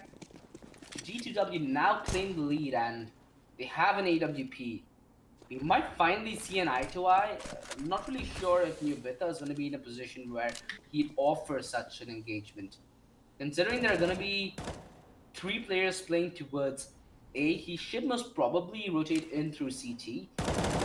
Again, with an op, being in towards jungle is very, very uncomfortable because not only do you have to constantly worry about any presence from underpass making it up towards jungle, you also need to be wary to the fact that once the execute is set, there's a lot of things stopping you, even preventing something like a spam. Sadly, GODOF, they've started off the hold with an awful start. GODOF speed though, trying to force the issue and deny the plan. Sadly unsuccessful in his attempt at 3 versus 5. G2W, they get the A side for free, they get the plan, they get everything to work with, yet GODOF are able to reply. A 4 versus 3 as they finally start thinning out the numbers. The sad part is the utility is very scarce, although Nubita a massive flick, and if they get the player in through sight, this is more than just doable. Now, all the pressure is on G2W. They're the one who's given up the advantage. The Molotov is gonna spread. The ninja is in. Raged Guy was almost all the way back towards T-spawn. That is just unforgivable. If he's in position there, he instantly denies the defuse, but instead it's the player who had to push all the way through a slope, and he didn't really have the plant. It was a palace plant there. Big whiff there from G2W. Let's see if that pretty much ends up costing them a spot in the round of 128. It very well could. In games like these, plays like that are massive. They are the rounds which help you string a couple and make some kind of momentum out of the problems you're having right now. Perhaps put the enemy off edge, you know? Get them to tilt, force them into making a wrong decision by constantly throwing back what they throw at you. Nubita, he's been wise to fall back, takes his time. He took a sweet time with it. You know, most people, they generally panic as soon as they see someone in the smoke and just try to land a one-off flick. But I really like that he's being patient about the op. We don't see that from many offers, even those who consider these offers. Paradise!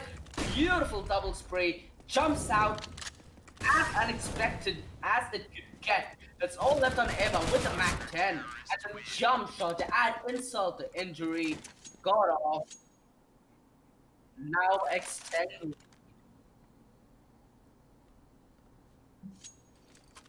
They drop the Molotov towards Van and completely ignore it for a grand total of couple of seconds there, allowing the player to actually take a little bit of damage, pop out in the last second and get a 2-man spray down, and GODOF take the lead in a pretty unconventional round win, but there is nothing unconventional about this. It's a flat out A rush.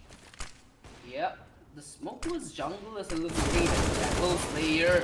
They lined up for him. Luckily, Paradise does find the backturn on Emma. Sadly, the backstab of the backstabber, that's like 900 IQ chess. There should be a flashback coming in for the A-side Scorpio. He is just, what a drive-by. Hit and run with the Scorpio. You don't really survive with that much often. Luckily, Nubita's coming in the nick of time. But Scorpio, all he had to do was hold on to deal life. Now, he's left Nubita with a doable 1 versus 2. The smoke on top of the bomb, trying to bait out the peaks, but he's just not getting any. He needs to go up close and personal. He needs to tap it. The flash comes in atop the sky. He has the secondary flashbang. Just stalking his way to victory. And this might be another ninja. Luckily, Raged Guy finds him jumping down to claim the frag. But there was barely a second left, Shade, and I just couldn't bear back-to-back ninjas. I would have been a raged guy myself. GODOF try and get the ninja off. They had absolutely no option. Scorpio did wonderful. The timing on that push with the Bison was on point. He lines up to tease, but he just jumps the gun there a wee bit. All he had to do was just hold on, stay alive till the rotation comes in from New Beta, who is so far away, but gets a little trigger happy, and that ends up costing GODOF the round. G2W level things back out again, and this time the tease looks like they're setting up for at least some ace executes here. Yeah, they're not joking about this. They're moving straight in. Yep, no jokes, just the rush. But the PB Bison in perfect position. Scorpio does end up going down. The Devil Slayer though has been set up for a massive play. He could not only deny the plan, but deny a lot more. But he gets denied massively. Paradise is taking a leap of faith into the Tetris, but he gets so overwhelmed. Nubitha, sure he might be in the backstab, but what could he do? A 1 versus 4, now turn 1 versus 3, but two players are dead low, and Frank doesn't play with HP, chosen for the challenge, luckily closes out the deal. That could have gotten from good to nasty. Luckily, G2W not only win out that round, but also break GODOF's economy, which now is going to be at a very bad state, considering they're going to be at a very crucial stage in the game, where Team G2W have taken a round lead, but are 3 rounds away from closing out this game and knocking GODOF from the Rise of Legion. This is going to be one massive round that GODOF need to pull out, and they have barely any firepower to do it with. Well, the closest match we've seen thus far on stream in this tournament, 13-12, it is going down to the wire. A force buy coming in from GODOF, but this is a buy that they've managed to make work in the past, so I wouldn't really put it past them to not only make a challenge happen, but take this round. Devil Slayer is in an amazing position, and they almost line up for him. No. If he had an M4 that could have been a massive play. Scorpio with the PP Bison, but he just gets completely out-dueled. GODOF in a god-awful position, but Paradise comes in massive with the nade. It makes things a little more doable, but the question is, would you want to do it? Nubitha does have the op, and he could potentially go on the save. This could be a massive blunder from G2W. Godspeed. Making noise towards mid, has the attention of Rage Guy. Where's the swing from Paradise? Finally claims the frag. Are they still attempting this? Do they have the money to do this? This is luxuries that they simply cannot afford. Nubitha with a massive pick, but he risks being picked in the process. And now the bombs take far too low. Team G2W have lost far too much as well. Considering they had 4 men up, they have lost almost every single but one of them. There is a possibility that GODOF could now come with a realistic comeback. But again, Shades, margins are very slim here, and they are surviving by a lifeline. Yep, GODOF there. They absolutely had to hang on to the AWP onto New Beta, and with that, they're able to muster up a pretty decent buy here. T's are playing this real slow. They're still all the way back in spawn. A minute left on the clock, and seems like they're setting up for some ace smokes here very early on. They're leaving Eve watching for the backstab. Let's see if they commit to the A hit. It's been very successful in the past, and looks like they're just going to go charging in. Scorpio is going to be good for the first though. On the back of that AUG, and the flash from his teammate towards stairs is beautiful. Look at this though, the switcheroo, they're back at B, they're back, they're super fast Paradise. Here's the flashes go off. But he's going to be hurt in return. And it's going to be everything. Oh, he's got a big fight win. No, he can't find it. And G2W. Post plant is in, 4v4 on the retake. This could be it for GODOF here, unless they find a frag and they find it soon. This could be it, Shade. GODOF almost out of the tournament.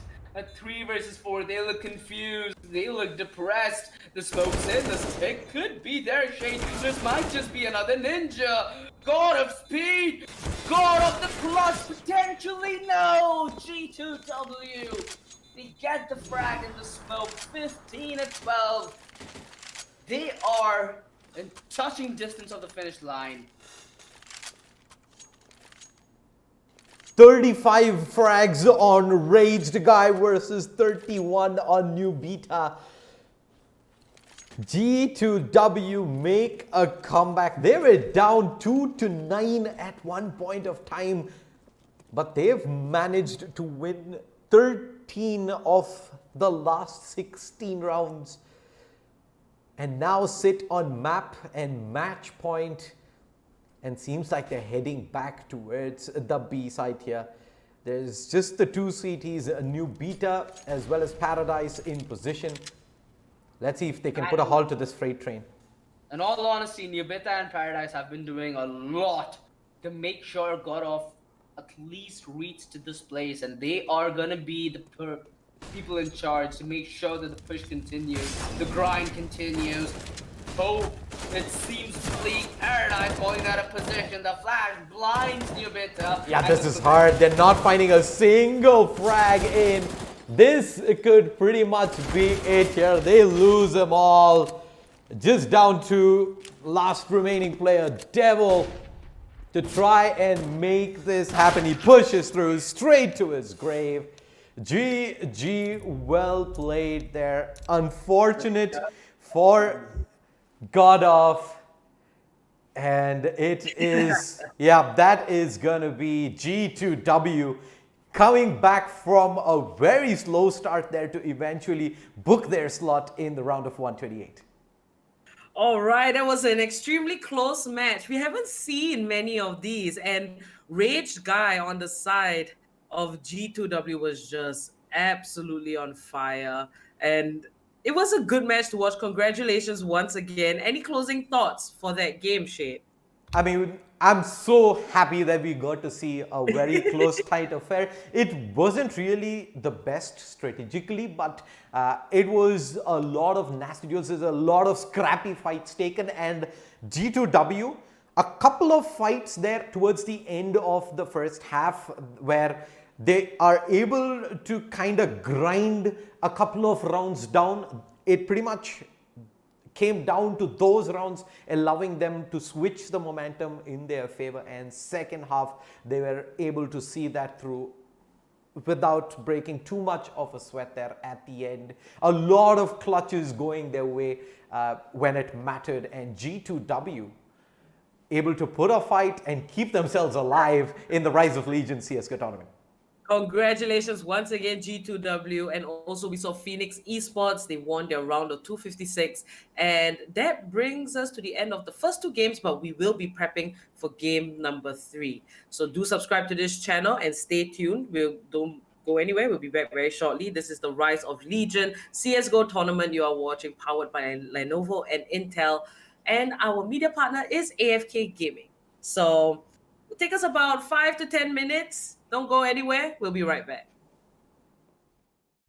To the untrained eye, you look like everyone else.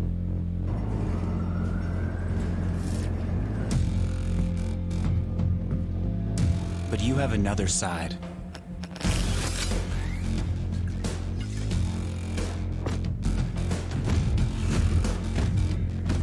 Embrace it with a machine that's worthy of you.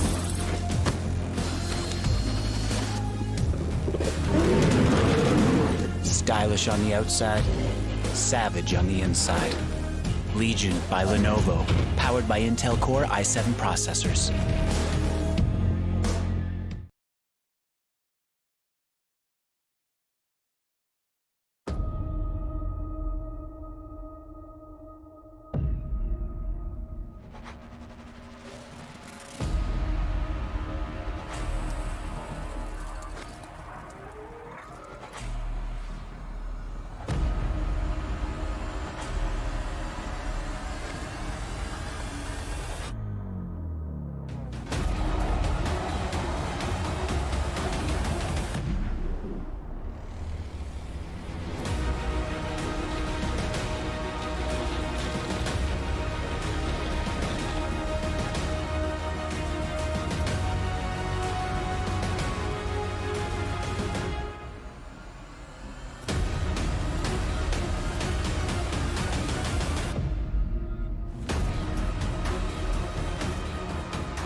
To the untrained eye, you look like everyone else.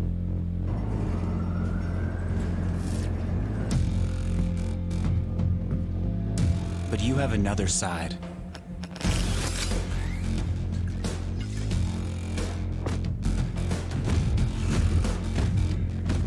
Embrace it with a machine that's worthy of you.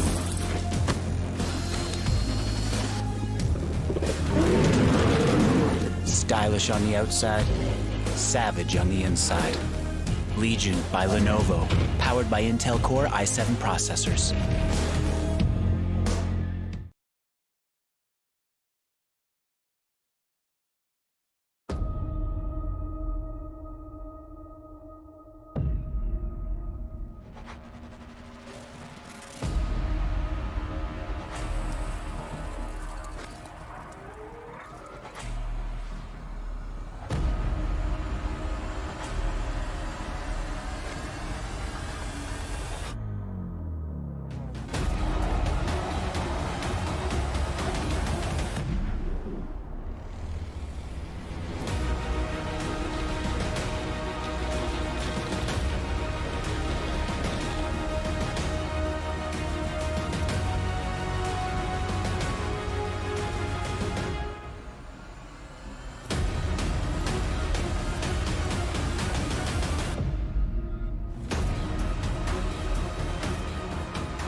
To the untrained eye, you look like everyone else.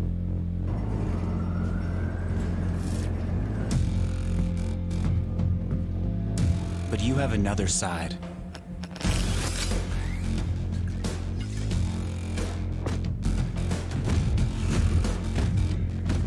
Embrace it with a machine that's worthy of you.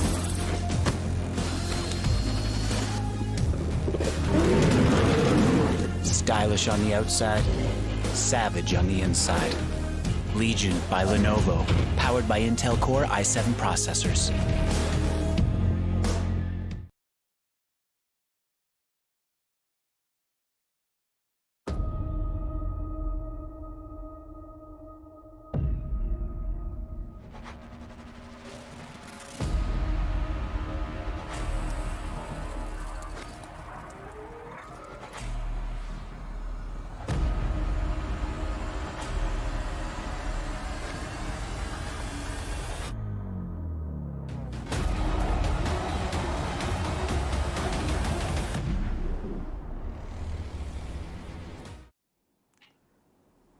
Hi guys, and welcome back to the Rise of Legion CSGO tournament powered by Lenovo and Intel, and we have AFK Gaming as our media partner. It's me again, Apple with Shade. Now we are going into game number 3, which will start very shortly, and it's going to be White Shadow Esports versus Eminent Pros. Now, Shade, do you have any interesting trivia or facts about these two teams that are about to play? Absolutely none. I have no idea who these players are. I'm looking at the server. Unfortunately, I got but that White is. Shadow. So I've heard of the name, but I haven't really seen any of these players. I think I do know one of the players from White Shadows. I see YB God playing this out. So yeah, that's a name that sounds very familiar. But yeah, this is the beauty again of a tournament of the scale, right? 230 teams duking it out, a lot of new faces who want to try and leave a mark in the competitive esports scene. So let's see how this plays out. All right. So last map we saw it was Mirage, and it was a very tough game between G2W and GODOF. So hopefully this next game, the third one, is going to be just as intense as that. Yeah, I mean, in the round of 256, it's always a coin flip to get to know whether you get a close one or a one-sided affair, right? So here's to flipping it one more time. I really am going to keep my fingers crossed, and I hope it's going to be a close game like the one we just witnessed. All right. So, guys, we are streaming 4 games on the weekends and 2 on the weekdays. So, today is Saturday. That means there's going to be 4 games. And I think without further ado, let's just check up on the teams. What is the status? I believe we just finished up the ninth round. It is going to be White Shadow Esports starting off on the CT side of Inferno, and we're counting down into the map itself. So without further ado, let's jump straight into the action. White Shadow Esports versus Eminent. I'm Shades there. Joining me is going to be OG, the low-res chicken. OG, take it away.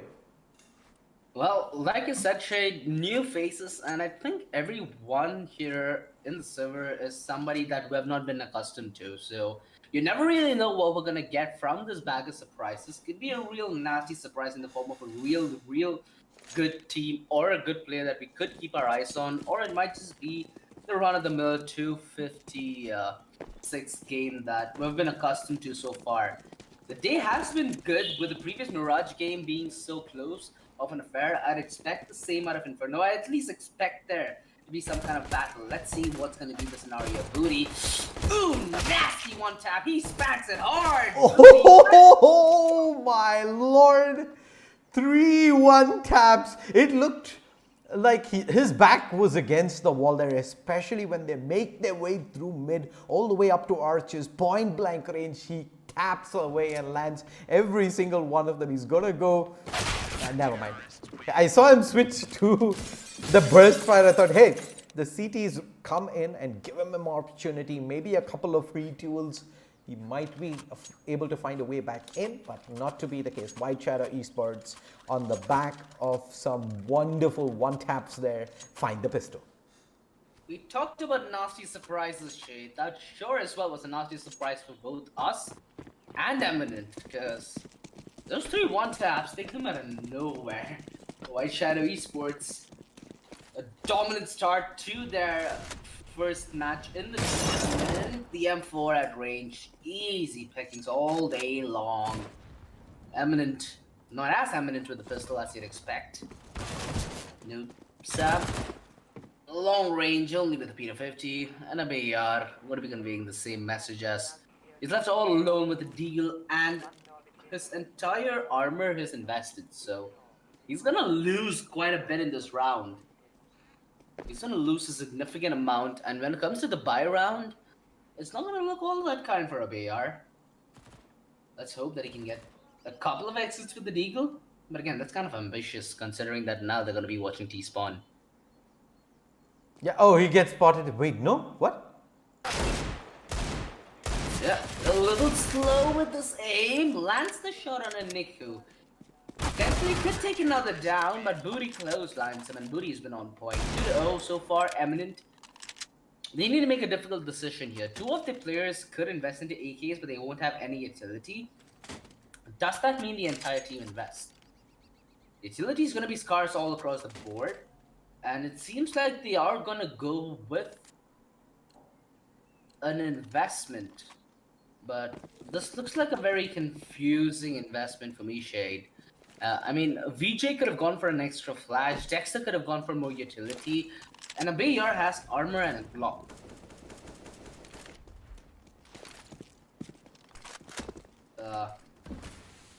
White Shadow Esports nonetheless running this a default, taking banana control. Right now, with B being under their influence, they could afford to have another man rotate in towards the A side, which is going to be the case, but it seems like the sport's going to come back in the form of Sparky. Eminent looking for an opening on the A side defense. That could have been a frag, but Booty from behind as usual gets the frag with the MP9. Banana, not expecting Please to be towards that position. It should land on its mark, but not nearly enough to finish the job off. Does decent damage though on a both Chutki and VJ. They have to. He almost sprays him down. Oh my lord, a little too trigger happy there.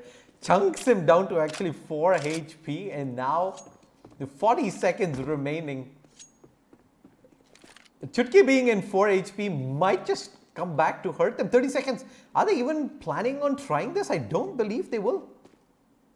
Yeah, that spam costed them. Well, at least Bean gets his revenge in some way, right? Well, they're actually going to try and go for this. Oh, wow. He does down the low HP player. He found the forward be far more expensive around. And Oh, they have the Eminent, time. Yeah. They have the time. They could get in position as well. It's all on a Sporky. Sporky has hit plus point, but he has the FP9. It's going to be a huge problem, especially at the range. It's quite showing. Sam, even though he has half HP, he's more than comfortable taking this fight, and he goes down due to it. 2-1. Eminent. They are right now, I'd say, in a very glassy position where it might look strong, but one knock added with the pistols, and they will be brought to a very. But they're very good, sad considering the economy. position they were in, 20 seconds remaining in the previous round. It is a huge slip up from White Shadows. A couple of duels that shouldn't really have gone the way of Eminent. But it is not the case. White Shadows slip up big, and they're going to try and compensate this with a push. Ooh, Nico. That was as satisfying as it gets. The Tigo finds another. What is happening, OG? They're choking, and they're choking hard. Yeah, the choking and I'll be can't land that frag. Noob Sam's all that remains. And I guess Uncle Sam's gotta go home, ain't he? Again, Booty coming in with a nasty spank with the Deagle, 3-1. White Shadow Esports off to a great start, and like Flawless I said, round, by the way. Flawless round. They didn't lose a single player there on the CT side in Eminent. Well, they weren't ready for the CT aggression. The push through Banana and the Deagle beginning to sing. that B-hop was a thing of beauty though. Indeed, it was. Quick little happy. And the first frag, he pretty much caught the T mid-air. Do you think this is gonna change things? If we rush, the Molotov is out. Good spray with the AK! Oh boy, give him the Endo Sparky! Report him! That was beautiful, though. Oh boy. Why would you steal his haze? I mean, That's so rude. I mean, you know, oh, jokes aside, nobody is looking to get the ace in Exactly. pro games, but yeah. you know, talking about jokes being aside, the PP Bison's just in. With head armor, let's go. Well, I guess the jokes are back in. We're not I done need a with them just flashbang. yet. He needs a flashbang though. No flash. Ooh. He goes down to 3 HP. That almost worked, Shade. I'll give him the benefit of that. If he had one flash, that could have been a spray down with the PP. But sadly, it doesn't seem like there's enough PP to make that move. PP almost could have gotten that frag, but that smoke just saved Eminent a little bit of skin. Not that it's a lot to save. It's still salvageable. We've seen them pull off this time around in 2 rounds prior. There's no reason they can't pull it out now. Not that Viba has given them a way back. Viba should have really landed that shot. He could have not stayed there any longer though, and he does the right thing by falling back. The only problem here is Eminent. They could potentially use Noob Sam as a bait. All he has is an AK, no armor. So if Chutki plays her cards right, this could be down to the wire to 1 versus 1.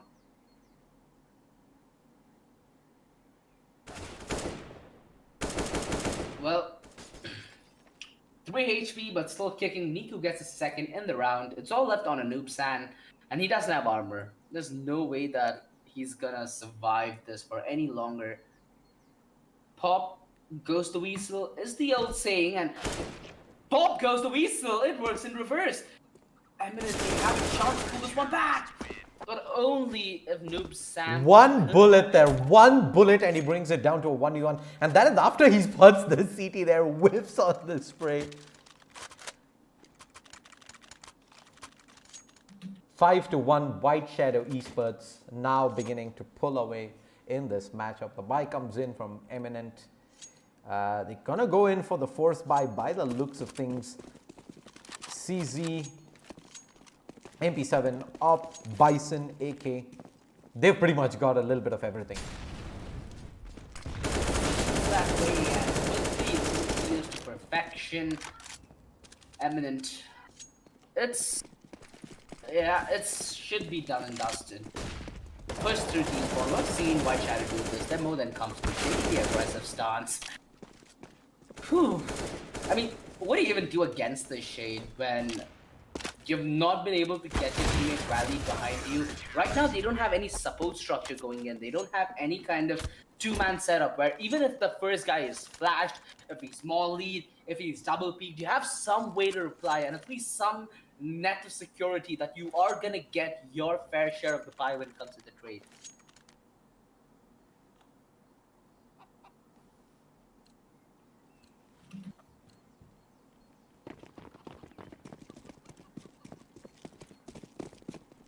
But now,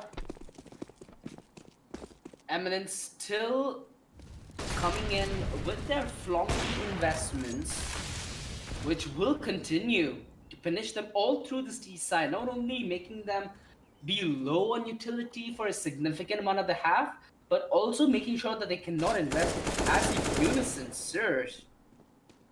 It's just a mowdown. Yeah, it's brutal right now for Eminent. They can find absolutely no real estate whatsoever. They're pretty much stuck at spawn with White Shadow Esports now having gotten a lot of momentum behind them. They're just pushing them every single avenue they can find. Abayar, again, the last man alive. Not the first time that's been the scenario in this matchup. 7-1. They keep 4 alive.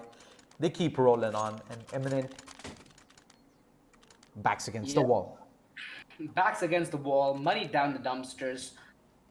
Their investment really is the reason this deficit is so wide. They need to invest together. They need to make sure that when everyone has a buy, everyone has what they need. Like, take an example of the current scenario. Abayar is only on Armored Eagle, even though he has the money to go AK and full set of utility. Chutki has 1,000 left, but with only an MP7 and a smoke.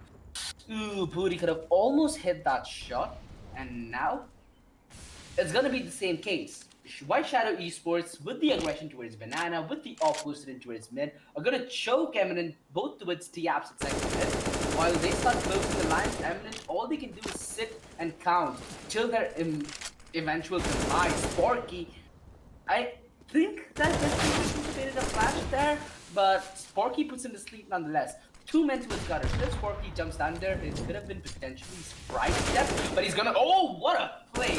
What a movement! Damn, that B-hop was sick. That's Crave.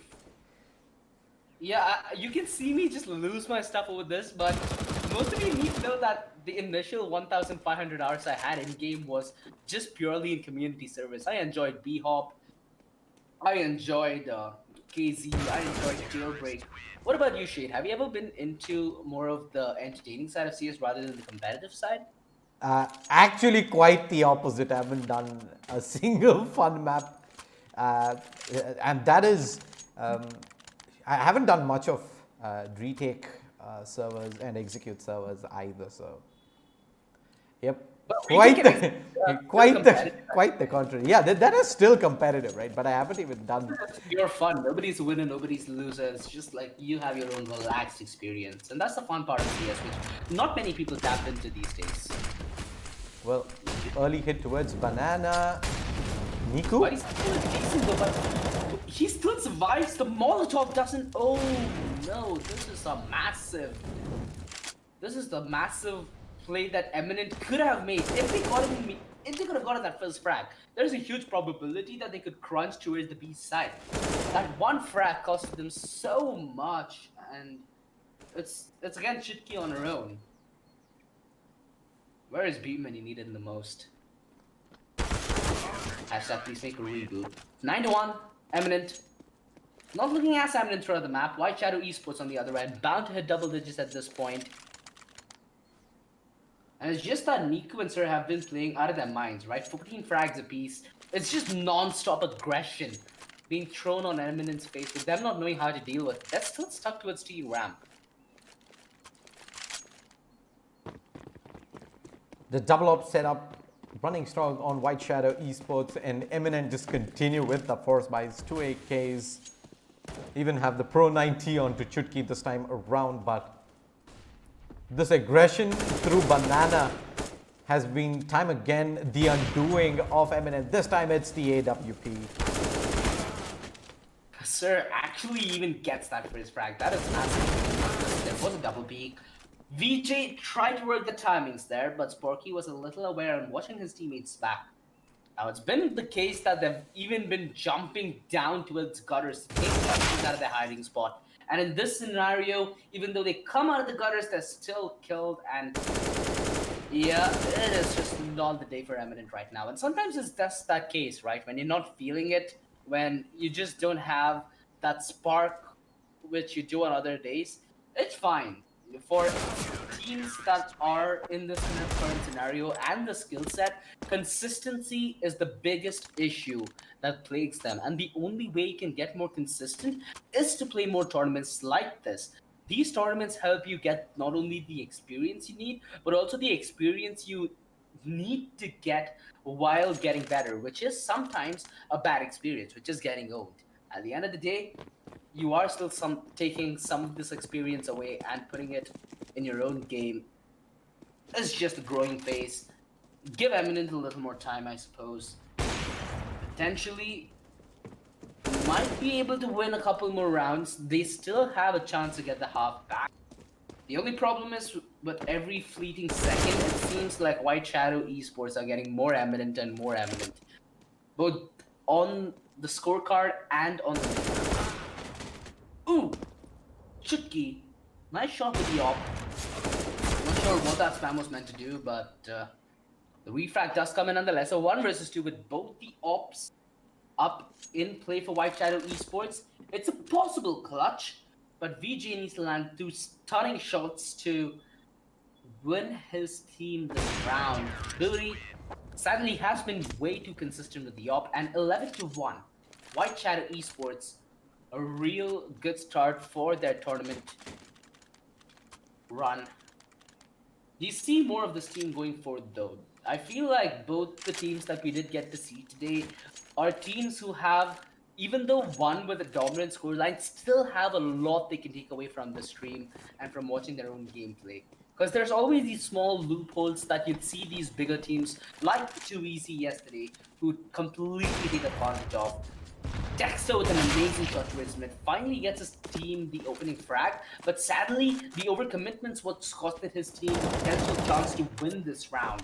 Now with the man advantage, man neutralizer, it does make it a minor advantage on Eminent's side. The only problem is, White Shadow Sports have so much firepower going their way, and the sneaky play from Sir is gonna be, it's just gonna be paradise for White Shadow Esports.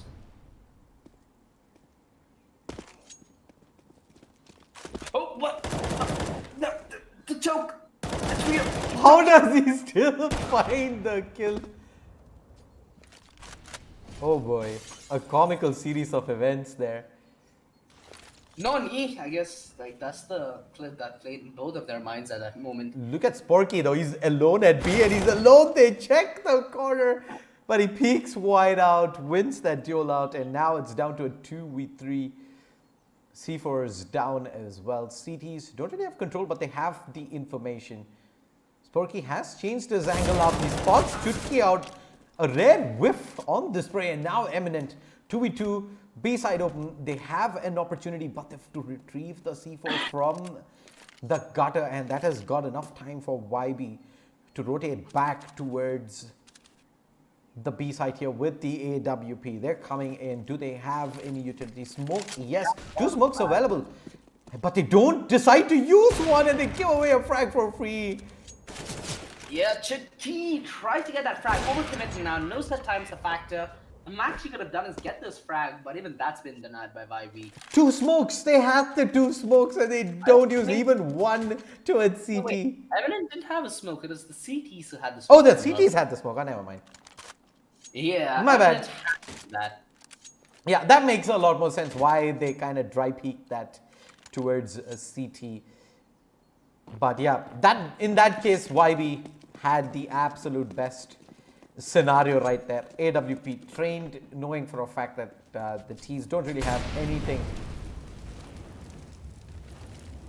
Niku, the confidence he has to push mid that aggressively and still hold utility in his hands. Less. Push to one underpass it. Okay, I don't like these hot stat moves that we're getting today, Shade.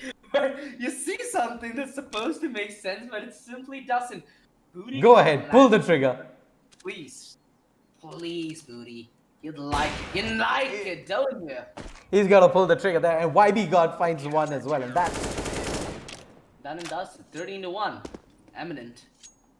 It's looked like to be the furthest case from Eminent for Eminent in this round of 256 matchup, where for them, they will need to start learning how to start their defaults. I feel like that's the part where many teams need to start off. Having a default is very useful for the fact that when you have that consistent response to anything, right? You know there'll be like 4 things that can happen that you'll already predict. And you'll be ready for those 4 factors to happen. Where right now it seems like they're trying to just gamble it out. They're like, guys, we can take A this time, we can take B this time, guys, we can do this. But there's no consistency in that, and your team will lack that kind of structure. You know who does what? Yeah, Sporky just it's just one of those days, right? For Eminent, they might as well be AFK in spot, but they're still gonna get hit by some bullets. I mean, kudos for them to try, right? 14-1. Yeah, the problem is, right now, there's just so much utility coming down towards mid-ramp, mid-ramp, second mid. They're not really able to get out of spawn without losing a few bodies, and the push through banana almost every single time comes in from the CTs, and they have absolutely no answer to it. The change of sides, don't really think is going to do too much of a difference unless Eminent start doing what White Shadows did to them in that previous half. Oh boy. 14-1. Oh, I do believe we have a spectator bug out the camera there, so we're going to take a quick break. Let me just quickly reconnect back into this. Don't go anywhere. To the untrained eye, you look like everyone else.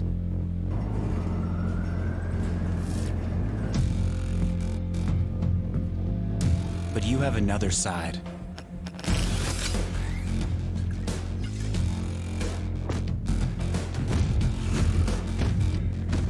Embrace it with a machine that's worthy of you. Yeah, okay, Eminent. Ooh, wait, what? Oh. Well, we got in time, the perfect time to get to see the knife. No, it wasn't a knife. He killed himself. Oh, wait, what? I think he binded the kill button so he doesn't get knifed. Right. Oh boy, that is like some 900 IQ save. I'll be honest, it's like if they will kill me, I'll kill me first. I won't give them the satisfaction. Anywho, match point for White Shadow. They're charging it towards B early on by the looks of things. Decent bit of damage done, and yeah, wait. They have B. It is done. It is done and dusted. Yeah, and with that, the plant going down, this might just be the final nail in the coffin. The last remaining player, Sam, goes down as well. GG's indeed there as White Shadow Esports again. Very dominant from the get-go. Never really looked in any sort of trouble through that entire match. Congratulations, White Shadows. They do win their first match in the round of 256. And there was a skill mismatch. We could see it. Eminent, they probably don't have the same amount of experience. And White Shadows, they have teams across different games. So, these players now, they come from an org that knows what's going on in the esports scene especially. And they had a great performance. Do you have any thoughts on that match, Shane? Well, White Shadows, clearly the better skill squad. We saw so many times this be the case in lopsided matches, right?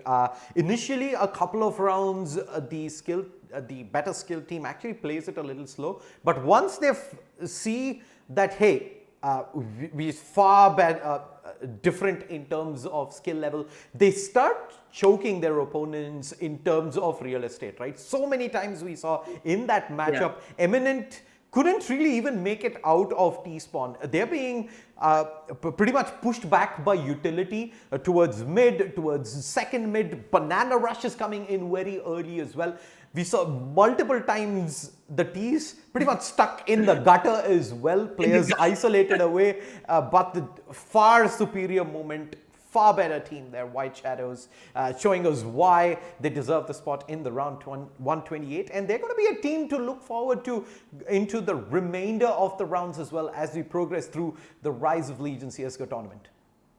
All right, perfect. Now, guys, don't go away. We'll be back with game number 4, which will be OG Spark versus NVE. Now, this is the Rise of Legion CSGO tournament you are watching, powered by Lenovo and Intel, and we have AFK Gaming as our media partner. So do subscribe to this channel and pretty much don't go anywhere. Both of us will be back and we're going to prep for game number 4. Stay tuned. To the untrained eye, you look like everyone else.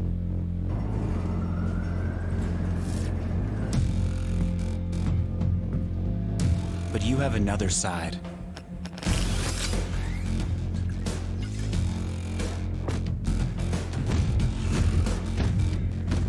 Embrace it with a machine that's worthy of you.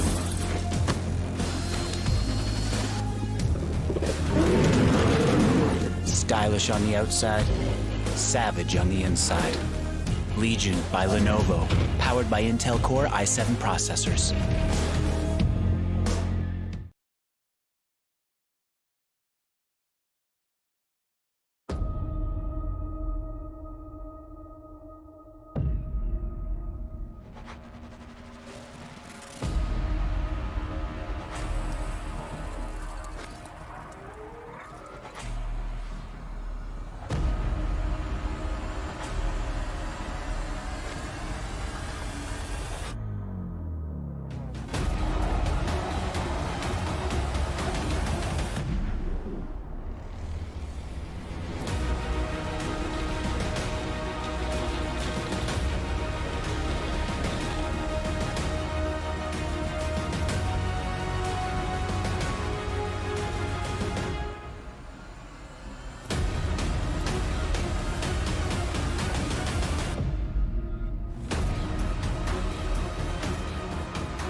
To the untrained eye, you look like everyone else.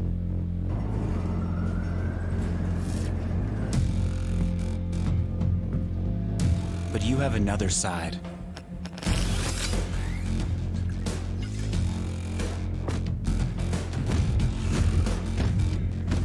Embrace it with a machine that's worthy of you.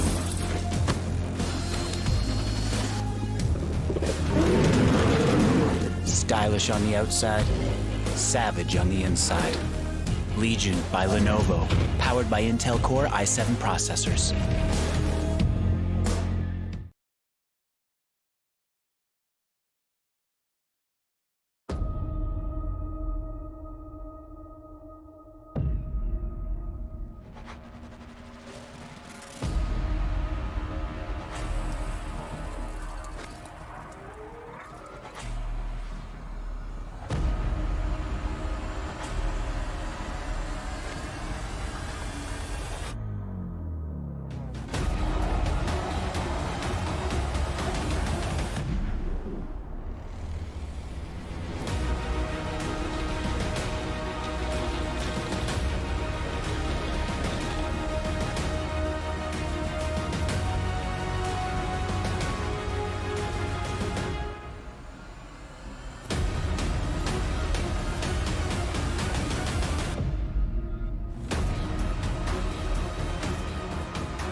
To the untrained eye, you look like everyone else.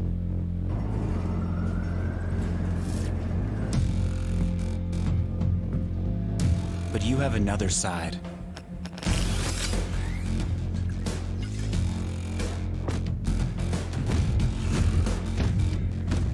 Embrace it with a machine that's worthy of you.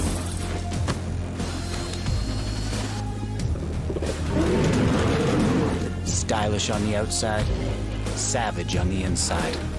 Legion by Lenovo, powered by Intel Core i7 processors.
To the untrained eye, you look like everyone else.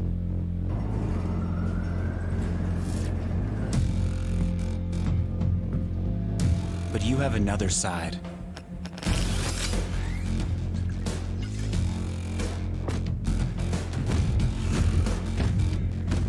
Embrace it with a machine that's worthy of you.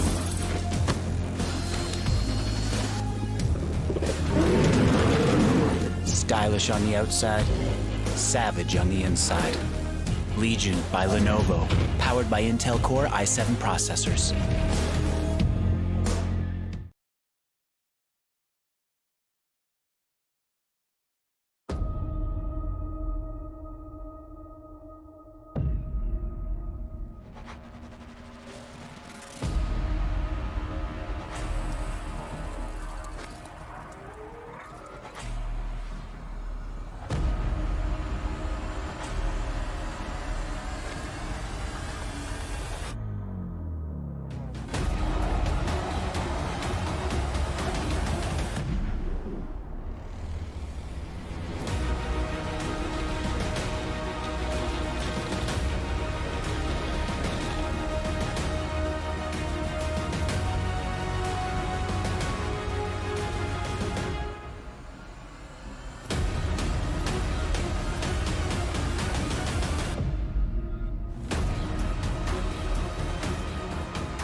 To the untrained eye, you look like everyone else.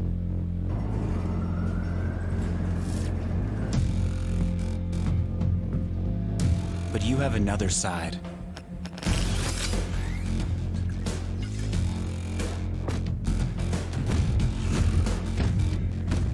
Embrace it with a machine that's worthy of you.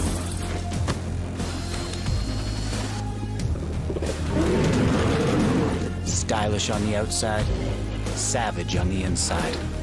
Legion by Lenovo, powered by Intel Core i7 processors.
To the untrained eye, you look like everyone else.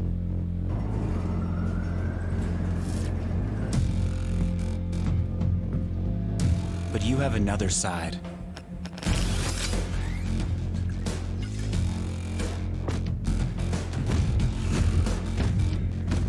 Embrace it with a machine that's worthy of you.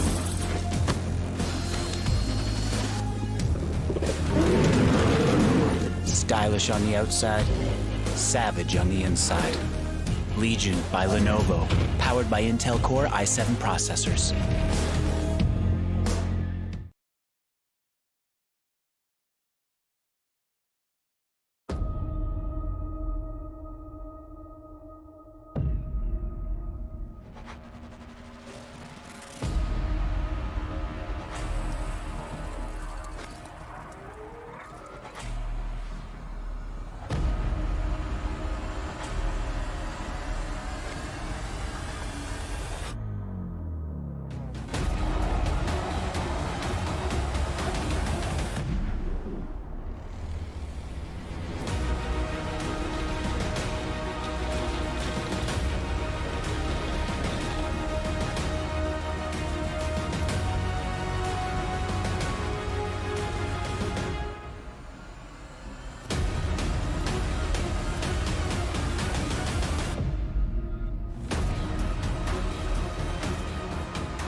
To the untrained eye, you look like everyone else.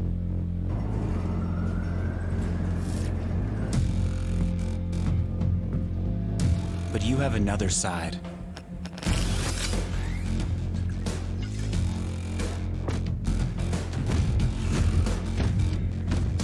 Embrace it with a machine that's worthy of you.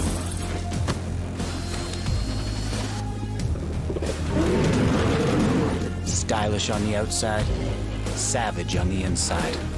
Legion by Lenovo, powered by Intel Core i7 processors.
To the untrained eye, you look like everyone else.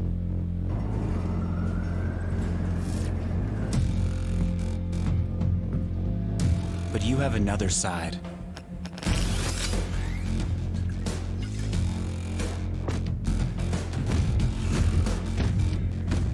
Embrace it with a machine that's worthy of you.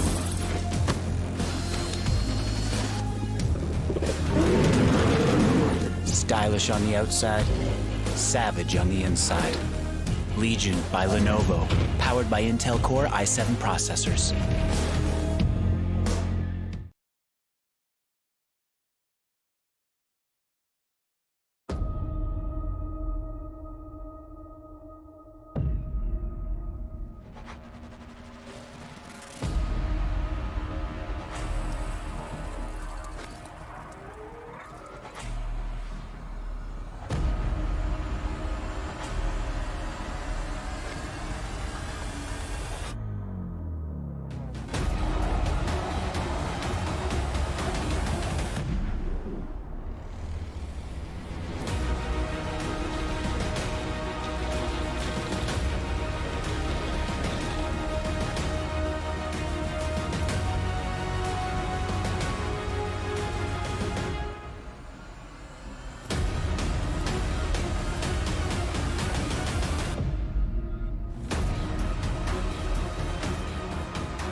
To the untrained eye, you look like everyone else.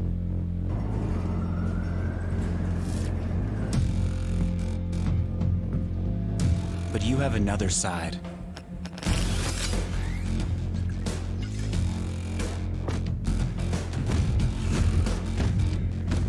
Embrace it with a machine that's worthy of you.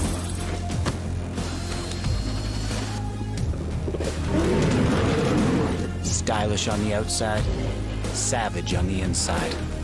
Legion by Lenovo, powered by Intel Core i7 processors.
To the untrained eye, you look like everyone else.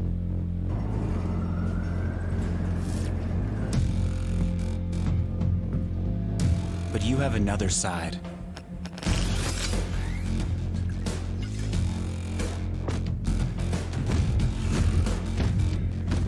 Embrace it with a machine that's worthy of you.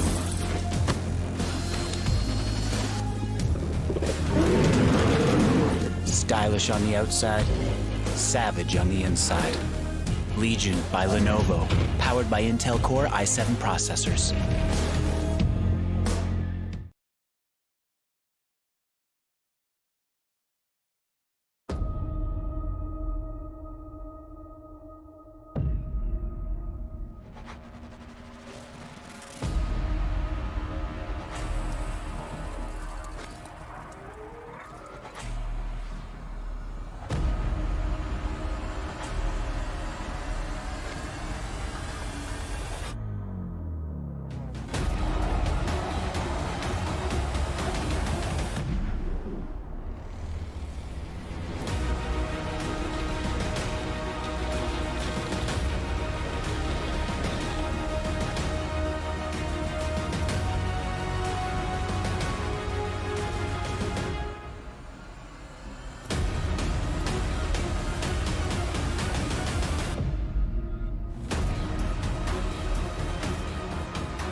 Hi guys, and welcome back to the Rise of Legion CSGO tournament powered by Lenovo and Intel with AFK Gaming as our media partner. It is both of us again for the fourth time, and it is going to be the fourth game for this beautiful Saturday. That will be OG Spark versus NVE. Now, I have no idea what to expect. Do you, Shade? Now, another walk into the dark as we have absolutely no idea who these We're going to get players. new Oh, information. actually, never mind. I do know a couple of players from NVEIC. Equac is a name I have seen in a couple of tournaments previously. So, yep, One familiar face, similar to last time as well, and the guy that I did back eventually did come out on top pretty convincingly. But yeah, it might be unfamiliar faces. It is also a brand new map that we're going to get to see the first time on stream here for the Rise of Legion CSGO tournament. We're back on Train, a map that used to be heavily CT sided, even dating back a few months, but a few changes to how mid works now does make it a lot more even Steven. So let's see how things pan out this time around. Our first outing in in Train, that is, sorry. Yeah, we've seen a lot of Mirage and Inferno, but not Train. This is actually the first time Train is going to be streamed, and OG Spark versus NVE. We'll see. They must have some tricks that they can pull out of the bag. It is round of 256. Oftentimes we see teams stomp on the other, or we've had a couple of close games so far, 2 if I'm not wrong, and hopefully this one ends the day off with a very spicy match. Yep, I did not see Train, Nuke or Vertigo making their way through in these initial round matches, especially on stream. So the fact that it has been picked here means these teams have something up their sleeves for this one. And that being said, the timer is being counted down. We're ready for the match. Let's jump straight into the action here. NVE will be starting off on the CT side, OG Spark on the T side. I'm Chase there. Joining me is yet another OG, yet back again. OG, Train, thoughts? Seems like the OGs are gonna start on the side. So I do know a couple of players from Envy, but hey, they're OG, so I'd give it up for the T side for now. Regardless, seems like the chat suggests it's gonna be a close game. Let's hope they're gonna be right. Let's hope we have another grueling game of CS ahead of us. It seems like OG Spark, they sparked the round with some initial success where they find the 2 frags towards B. The only problem is NV, they're counteracting. They're holding the lines of rotations and they've managed to squeeze a frag between their fingers. For now, it's all going to be on the hold towards side from a quack, but it just gets completely sandwiched and they get destroyed. Envy, it's all left on a 0 with Kit and a smoke. I think a Ninja's, it's way too ambitious. Taps even don't land. And OG Spark gonna take the pistol.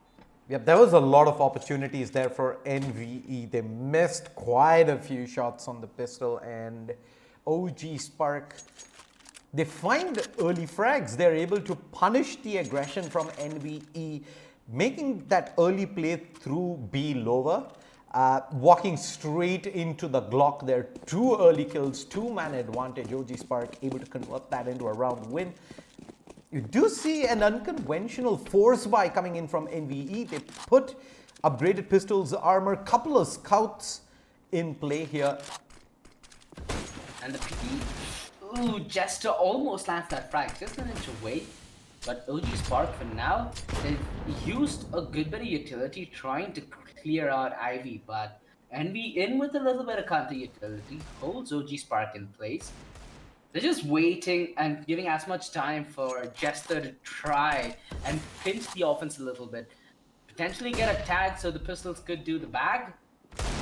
None found so far. It's actually T-Rex with the deagle who finds the initial tag and 0 in with the bag as usual. And Quack charming in, and this is the plague of Indian CS. This is a bane for any team to get consistent. It's gonna be the pistols to find success yet again. Naive Jester watching towards SL. Very close angle of L. 0 needs to land the tag. He does, but he gives Siddharth a chance. Sadly, that is a little too wide of a peak, and he ends up going down due to it. A 1 versus 4 required with only a Mac 10. Envy how they strike back with force.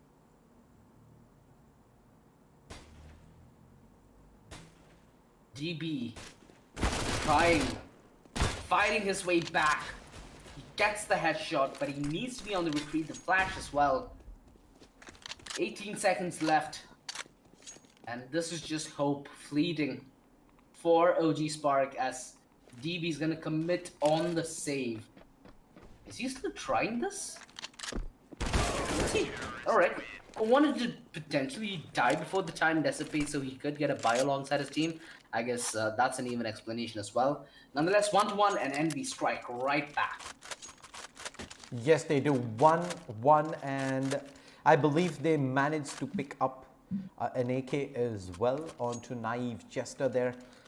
So the force buy, I guess, was completely warranted there, especially those early shots coming in with the scout going to work on OG Spark, who are now back on the pistols themselves, and it seems like they want to pile on the pressure here towards B, where it's just Exotic all alone.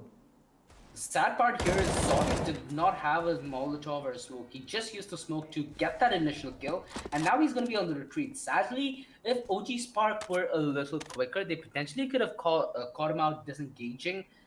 As he didn't have utility, that could have been a B plant as well, which is not going to be the case right now. The flash coming in, it's listed marked by a mile, and Zonic in the gallery, but he starts delivering. Finally does, recomposes his aim, while a Quack finds a pair alongside. 2-1, Envy now take the lead. Yeah, simple anti-eco there, quick B hit.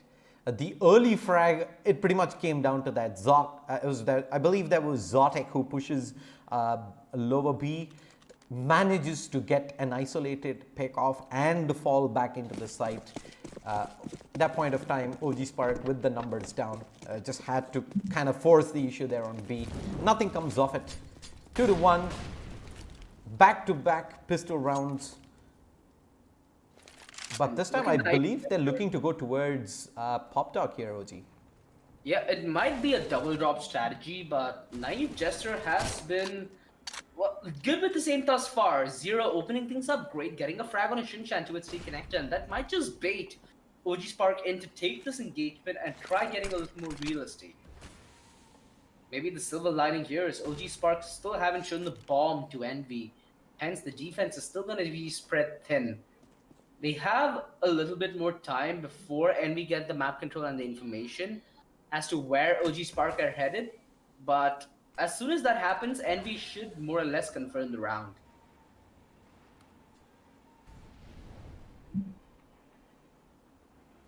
They slow things down, and as they take control of B halls, but look at this backstab coming in from Trickster. He's got all the information in the world. They know now. It's almost certainly going to be a B hit. E-Quack, Zotic in position. OG Spark, they're just hoping that they get lucky when it comes down to timings. I'm not really sure why there's no flash. Where's the utility? Where's the support on the entry? It's virtually non-existent. Envy. They just hold their ground, sit pretty, shoot their teammates, and win the round. More than comfortable for now for Envy. The time certainly a factor, hence the peaks come on through. They're lucky to get a frag on Naive Jester, but they get nothing more. 3-1 Envy, starting to take both momentum and economy to their side. OG Spark, they just slow things down, hoping that NVE maybe get a little too eager, and if the T's managed to maybe salvage a rifle or two there, they maybe find an opportunity back into that round. But NVE, they were in no hurry to force the issue. They just sat back, waited for the T's to push in. Early duel offer, the TRX said thank you. TRX, beautiful flick down. Cool, calm, composed, thought the shot, and OG Spark off with an early man disadvantage. It cracked the flash. It might have missed the mark, but he still lands the frag. Could have gotten the double. DB is down to 4 HP, but he's gonna be committing on the retake anytime soon, and he goes down. Quack did more than his fair share of damage, and Envy getting more than the fair share of control towards the A side. That's the side with OG Spark on the D side should be favored on the hit. Sadly, the flashes have not been on point, and that just allows Envy to sit passive and take these free pickings all day long. Unfortunately, that round means OG Spark is back again onto pistols. The one flashbang as they look to push mid through A here. AWP TRX surprisingly off position, but now they're just going to offer him duel after duel, and that leaves Nox alone with the Eagle.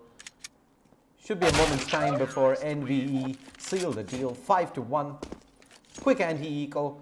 Back onto rifles for OG Spark. They have an option to pull out the AWP here. I mean, even if they do, their main problem is they're being too slow. The problem of having an op is you tend to slow down your game and make sure that the op is given enough time and space for it to work to its maximum. With the 5 rifle setup they have, they could take things ultra aggressive and take the A side with ease.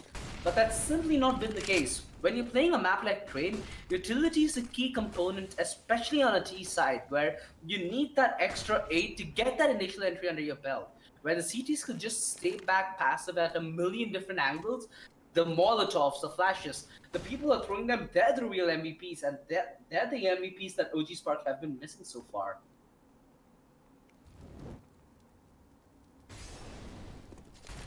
Presence shown towards T-Con, but the hit's gonna be towards the inner side. T-Rex, he's gonna be leaving the angle. Sonic, triple kill, solo hold towards the lower side, and T-Rex chiming in at the last possible second. It's left DB with an all to do any better. Go and save. A minute left. Envy might just be more comfortable on the hunt. Look at their money. They have stacks of cash. They are rich for the foreseeable future, and Envy off with a great start. 5 rounds already, bound to be 6. OG Spark, they need to be sparked with a little bit of life. They look way too... It's almost telepathic what they're doing, considering how aggressive NV are while getting information. And they knew exactly what was heading their way. They were ready with the counter incendiary. The CT in position there for that push through lower, and there is more 3 kills down. And DB now desperately trying to hold on to his rifle, but I think it's going to be snatched away in a moment. There you go. 0 coming in from behind. They had him surrounded there with 5 seconds remaining on the clock. 6-1. OG Spark. They need a spark to get back into this one, because right now they haven't really shown too much depth on the T side, have they, OG? It's been pretty vanilla A and B hits that we've seen so far. Granted, they've been playing the round slow, but that has worked in almost every single time in favor of the CT side. It has. Nice gesture. They're all coming so low, but he's only good for 1. And whack. Well, he's desperately trying to get back in. Like, bro, give me a hat. Over the ladder. But unconventional that they lose a couple of duels here, leaving it down to 0. Yeah, they're very low, and 0 is soon to find himself a free frag. Start. He did a decent bit of damage, but 0 just removes the pain from him. And OG Spark have been looking real bad with their utility for now.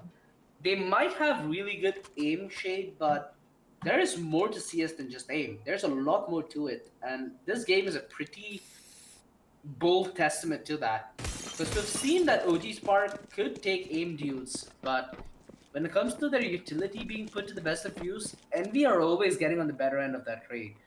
And that's something you just cannot allow to happen to you on the T side of train. And that has primarily been the reason why they've been losing the rounds. The fact that they haven't really put... What? Even with the flashbang, they... Well... Well, I guess just... Well, that was Zotic blind for a good 3 to 4 seconds there on site, and he's still able to weather the storm, get a frag out of that. But like I was saying, the main problem for OG Spark is NVE they haven't really been able to push the CTs off their positions. They've been sitting comfortably. Their vision's been all great. The utility from OG Spark has done nothing to force the CTs to even reposition in these sites, and flat out, they won almost every single duel out as well. And Zotic this time, again, aggression through lower. He gets the early man advantage, and OG Spark, again, as it has been in the previous rounds, they start a man down. Yeah, they start a man down. In this scenario, they lack map control as well. They instantly turn the tail and try to rush towards B while they have Nox watching towards small ladder. Envy. They've been contesting consistently towards team mid. I'm surprised that OG Spark aren't leaving any kind of presence towards T connector. It's essentially handed to Envy completely free. They don't even need to dispel a Molotov to clear its corners. A Quack. Oh, spots in. The flash is good. A Quack checks behind as well. Not. They came knocking on your door, yet you failed to answer. 2 to 5, and now OG Spark. They're looking very, very questionable right now. Well, that was pretty questionable miss as well there from Zotic. Unconventional. Questionable look at Zotic, but they are 2 men up, and considering Shinshan's HP, this should not be possible whatsoever. So Zotic doesn't have to sweat as much. He got the frag early in the round. That's all that counts for now. Push coming in. Trickster is looking for the back direction. The Molotov does another refrag, but the angle's still being shown. Trickster still gives the frag.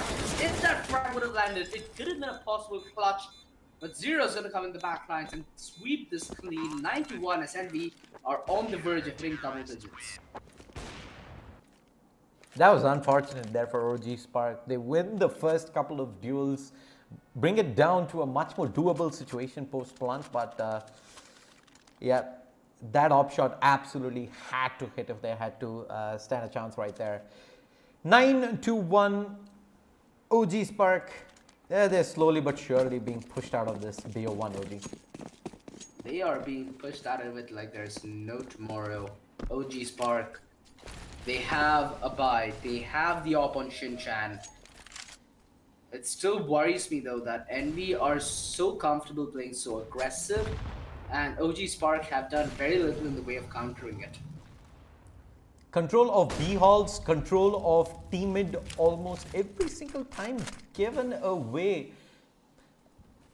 Pretty much for free to NVE. They don't really do much in terms of preventing a Quack from being able to do this time and again. But this time they pushed through Ivy, but Zero. Look at this boosted position on the train. Yeah, he hears the flash go down. They know. Yeah, he knows what's happening. The spray, it fails him though. As the flash, he turned a little too early to try and play contact. T-Rex has been missing quite a few shots. Uncharacteristic miss there. Not sure how Envy gave so much room to OG Spark. It was just that one frag towards Ivy, right? And now OG Spark are right back in the game, but a Quack quicker on the trigger as he downs Nox, trying to be a sneaky little fish, trying to sneak his way through Sandwich, which ends up costing him his demise. For now,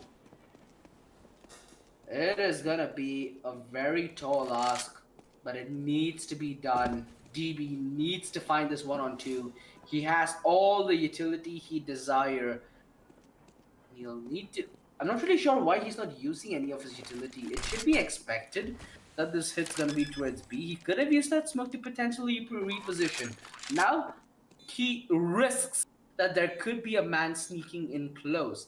But I like this. He's going to try and sneak behind the CTs. I don't believe they're going to be ready for this. He should be able to get one frag at least for free. No, he doesn't. Yeah, that is hard to watch. Sadly, it doesn't end up going down, and now OG Spark, they are in a position where if they don't win every single round from here on out, they put themselves in a whole world of trouble. 1v2 situation that he had his game plan right, but the problem there was as he sneaked towards the backside of B, if the CT actually moves up towards the C4 and starts defusing, he's got no way to deny that from all the way from behind. So it kind of gets caught there, second guessing himself, forces himself into a duel a second too late. And as you said, NVE, they're all but set here to put OG Spark in a pretty uncomfortable position at the end of this first half. And it does seem like OG Spark, or even after already being in such an uncomfortable position, now they have a man DC. I hope just mentally they're in the right state right now, because it'll be very hard for you to be on the receiving end of such a dominating game, plus having issues which are beyond your control plaguing you throughout the game. And B, now, even after securing such a massive lead, they can still enforce more. They can potentially end the half 14-1 as well. At least that's the trajectory we all see it going.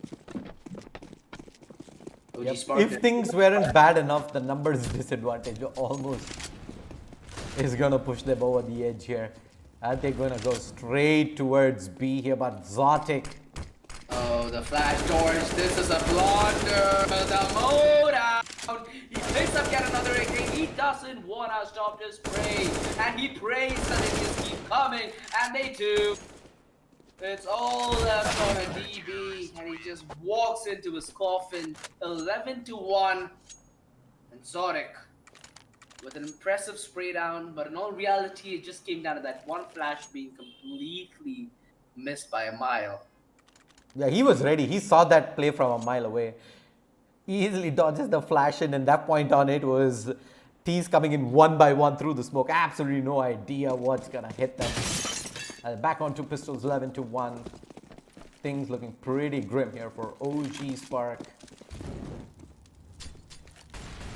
Nox needs perhaps a double drop towards SL is what changes things, but I've not seen OG Spark attempt that one just yet.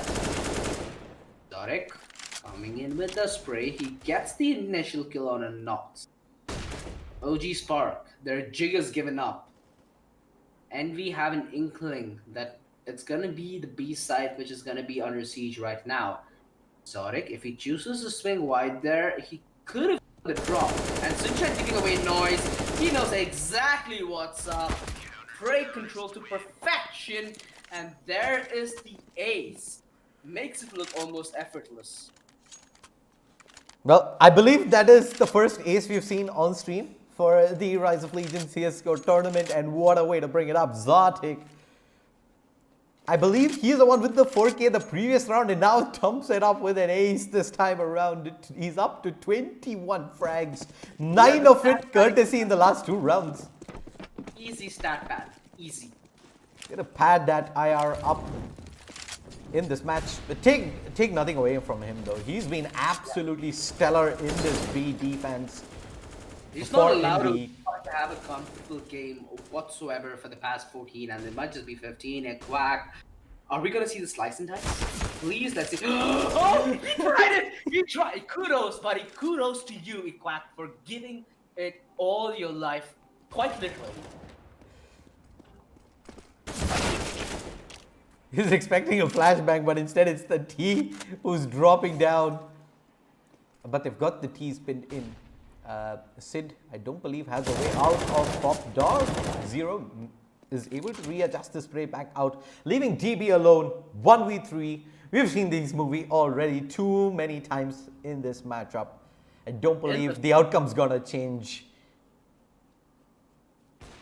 Yeah. 50 seconds left. Looks to be in it to win it. Given the circumstance, I'd say that's a far fetch. Oh, they've seen the C4 as well. Yeah, exactly, Seth. Exactly. And now with the rotations coming in, DB, I'd see his body bag already being printed out. T-Rex.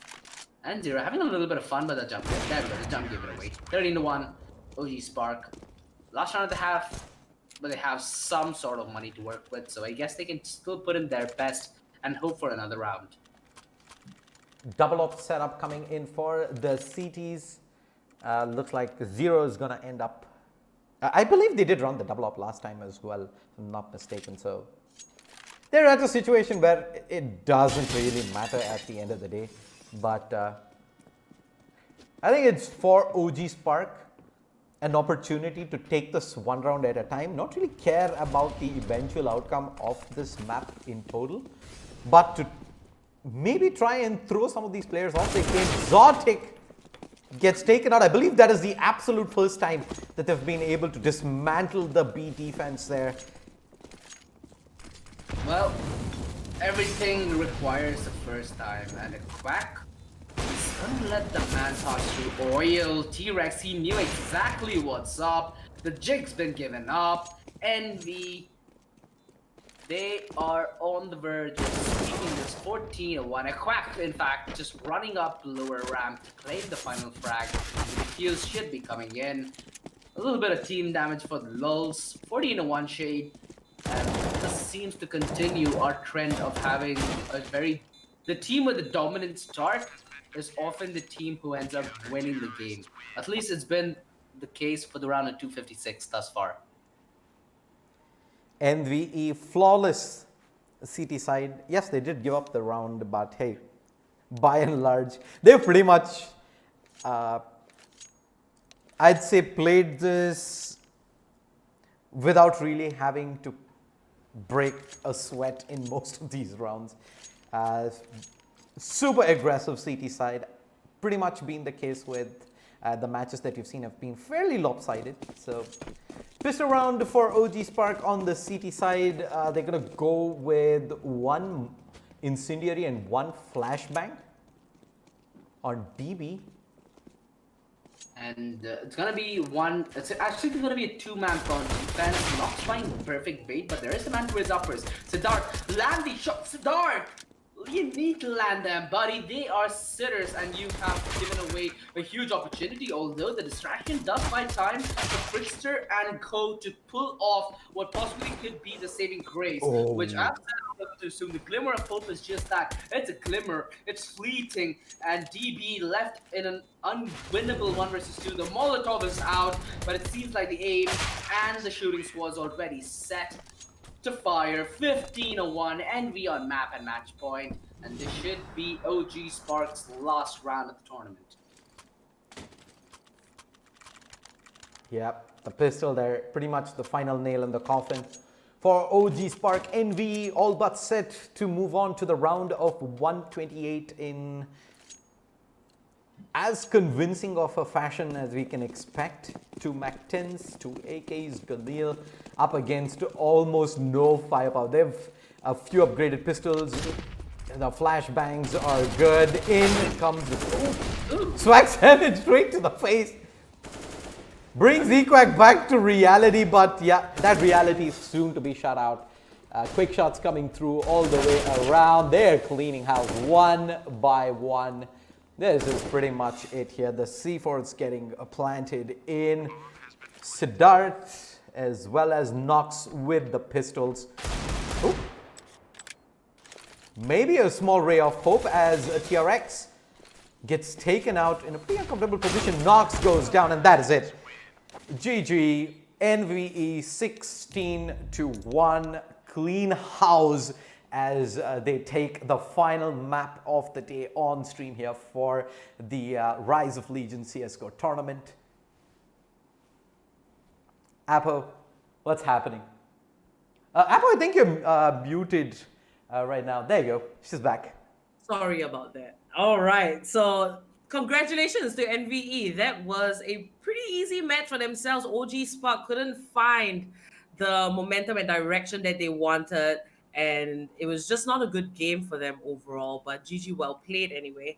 And overall, we have come to the end of the 4 games that we streamed today. We saw Phoenix Esports, G2W, White Shadow Esports, and now NVE. How did you feel about all the matches that happened today? It was all fairly entertaining day of Counter-Strike here in the Rise of Legion CSGO tournament. One close game, three pretty lopsided games, but we did get to see a lot of individual brilliance. Zotic there in that final map, I believe. That was the first ace that we did get to witness on stream as well. Really well played. Stellar on the B bomb side defense there. Pretty much stopping the hit every single time. And NVE join the rest of the bunch of teams that are going to qualify through to the round of 128. This match, of course, brings to an end the first round of the tournament. A lot of action that we've gotten to witness. A lot more awesome action in tune in the coming weeks. All right, just like how Shade just mentioned, we are moving on to the next tier, which is the round of 128 starting from tomorrow. So guys, do subscribe to this channel and stay tuned. We'll be back with more stream games. We try to stream as many as possible, but there are a lot of matches going. So do be patient. If your team that you are supporting or the team that you're in makes it through to the quarterfinals onwards, we will be streaming everything. Now, this is the Rise of Legion CSGO tournament you're watching, powered by Lenovo and Intel, and AFK Gaming is our media partner. And I think with that, it is a wrap. Thank you, Shade. And I am Apollonia. We will see you the next time. Bye, guys. See you guys. Enjoy the weekend. To the untrained eye, you look like everyone else.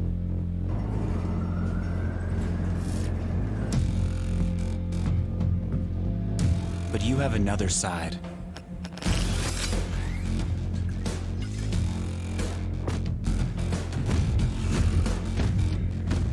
Embrace it with a machine that's worthy of you.